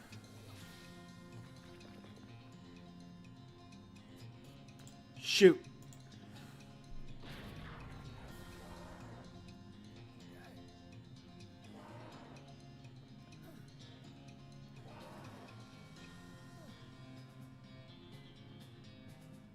Do gore again. And shoot the last one. There we go. Let's see here. When we get Susie up to that last level, we'll do our level up, and then we'll see what's inside this barn.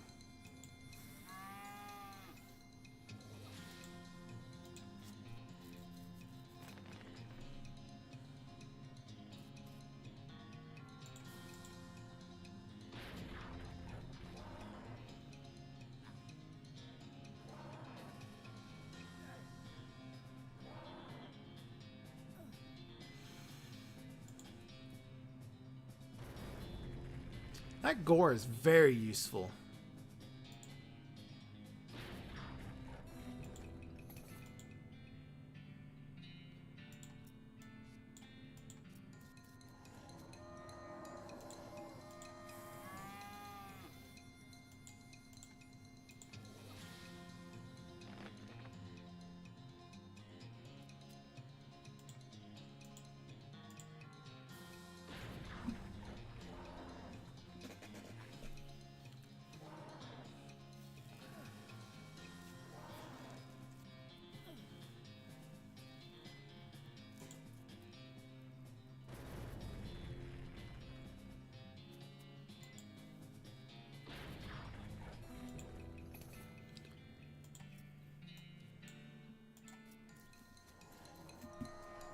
Yeah, the jump, Beefy.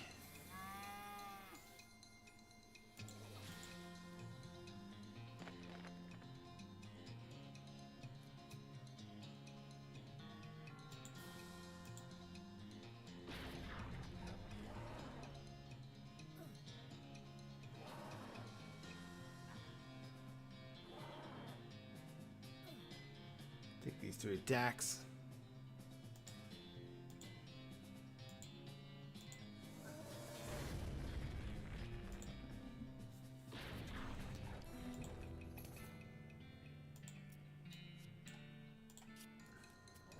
Is there a way I can check to see what Susie's progress is?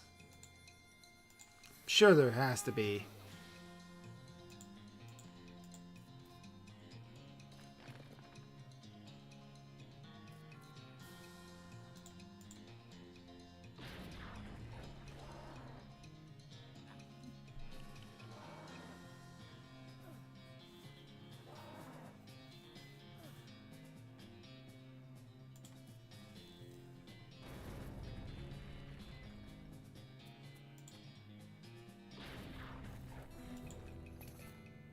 Susie has become stronger. All right. Let's go ahead and split out our stuff.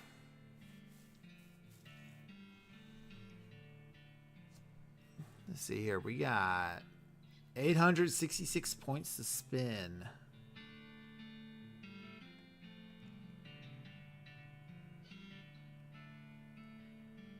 I've noticed forging's been coming up a lot. Getting level 3 forging will be useful. So I'm going to pick up level 3 forging. I've been having a bit of issue with intimidating people, so I'll pick up that one. So we got level 3 intimidating now. Let's see here. I'm going to spend 100 points to make Gore stronger.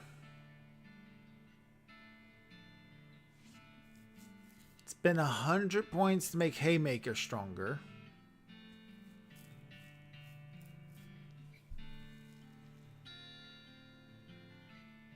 Got 266.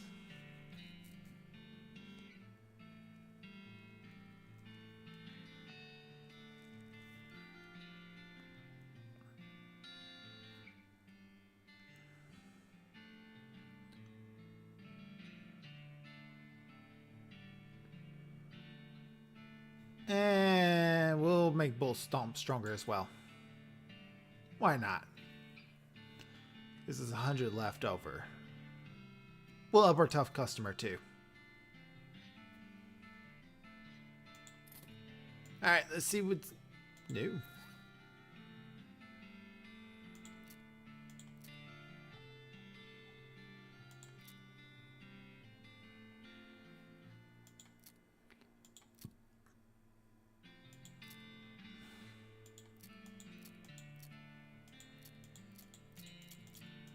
I don't know what the new thing was.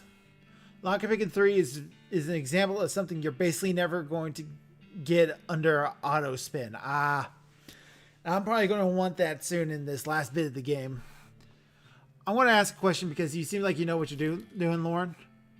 There's a big river here, so I assume I'm going to have to build a bridge. I'm basically in the first third of the game, I assume, after the tutorial.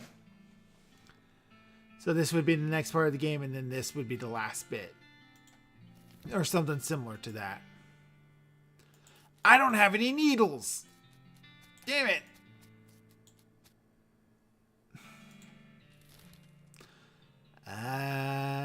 The silversmith.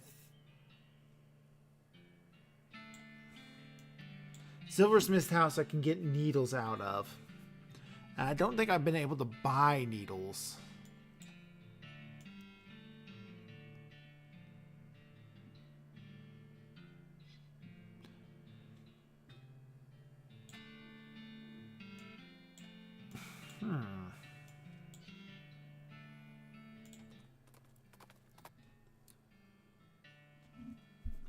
Your old vibral transporter starts making a bleeping noise that means either treasure or a monstrosity is nearby.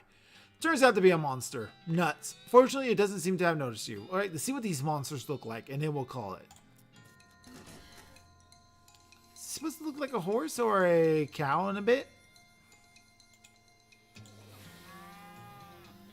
Up our beefy. Stun it. Or almost kill it.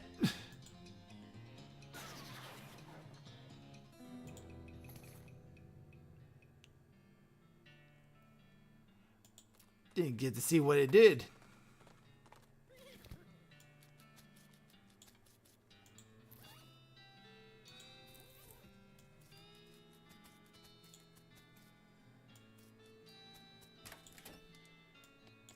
Do you have needles by any chance? You do not. 'Tis a shame.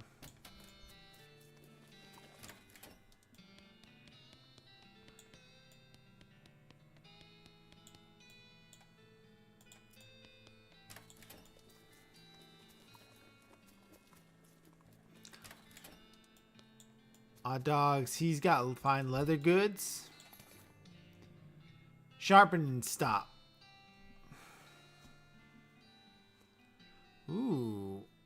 A little elbow grease and a little imagination. Indian can be sharpened. Increases the damage of your melee weapon by 3 to 4. Show me your goods. Flexible chaps. Inflexible chaps. Sharpening strop. What do I currently have equipped?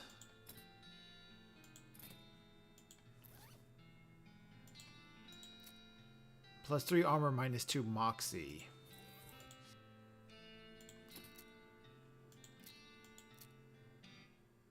Plus 2 armor. I will lose 1 to my armor, but I get 5 more melee attack damage, which that is very useful. I'm going to buy a pair of these. And I'm slapping them on.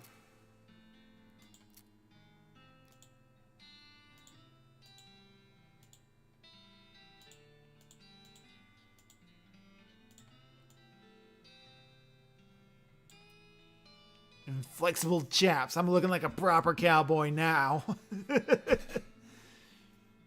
All right. That is going to do it for tonight. I will... I'm a little tired. I think I might have ran myself a little long. So, that's going to do it for me tonight. We'll send the Twitch off on a raid. Remember, guys, to like, follow, subscribe, all that sort of stuff so you don't miss it. I will be playing more West of Loathing Friday. And then starting... let me pull up a calendar real quick. Let's see here. There we go. Okay, so more West of Loathing Friday. D&D game Saturday. Orc painting Sunday.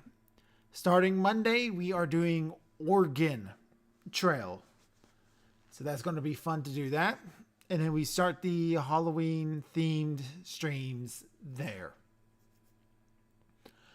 New All-American Red Squirrel will be coming out Friday, another one-page squirrel short. It's been a little bit. Starting on the 1st, which is a Tuesday, I will be selling my first digital comic, The Green-Eyed Cat, on Global Comics.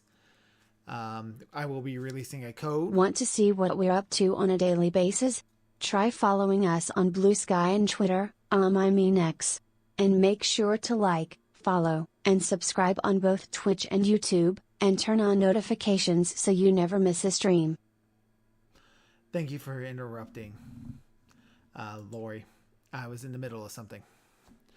What was I? I will be releasing a code when that happens, so that way the first 50 people to buy the comic can get it for free. And outside of that, it will be 99 cents. We are growing. We're doing a lot of stuff. I should be getting tier 1 emotes soon. So make sure you keep an eye out for that. Thank you everybody for coming. I'm Dr. Crow. I read a book once.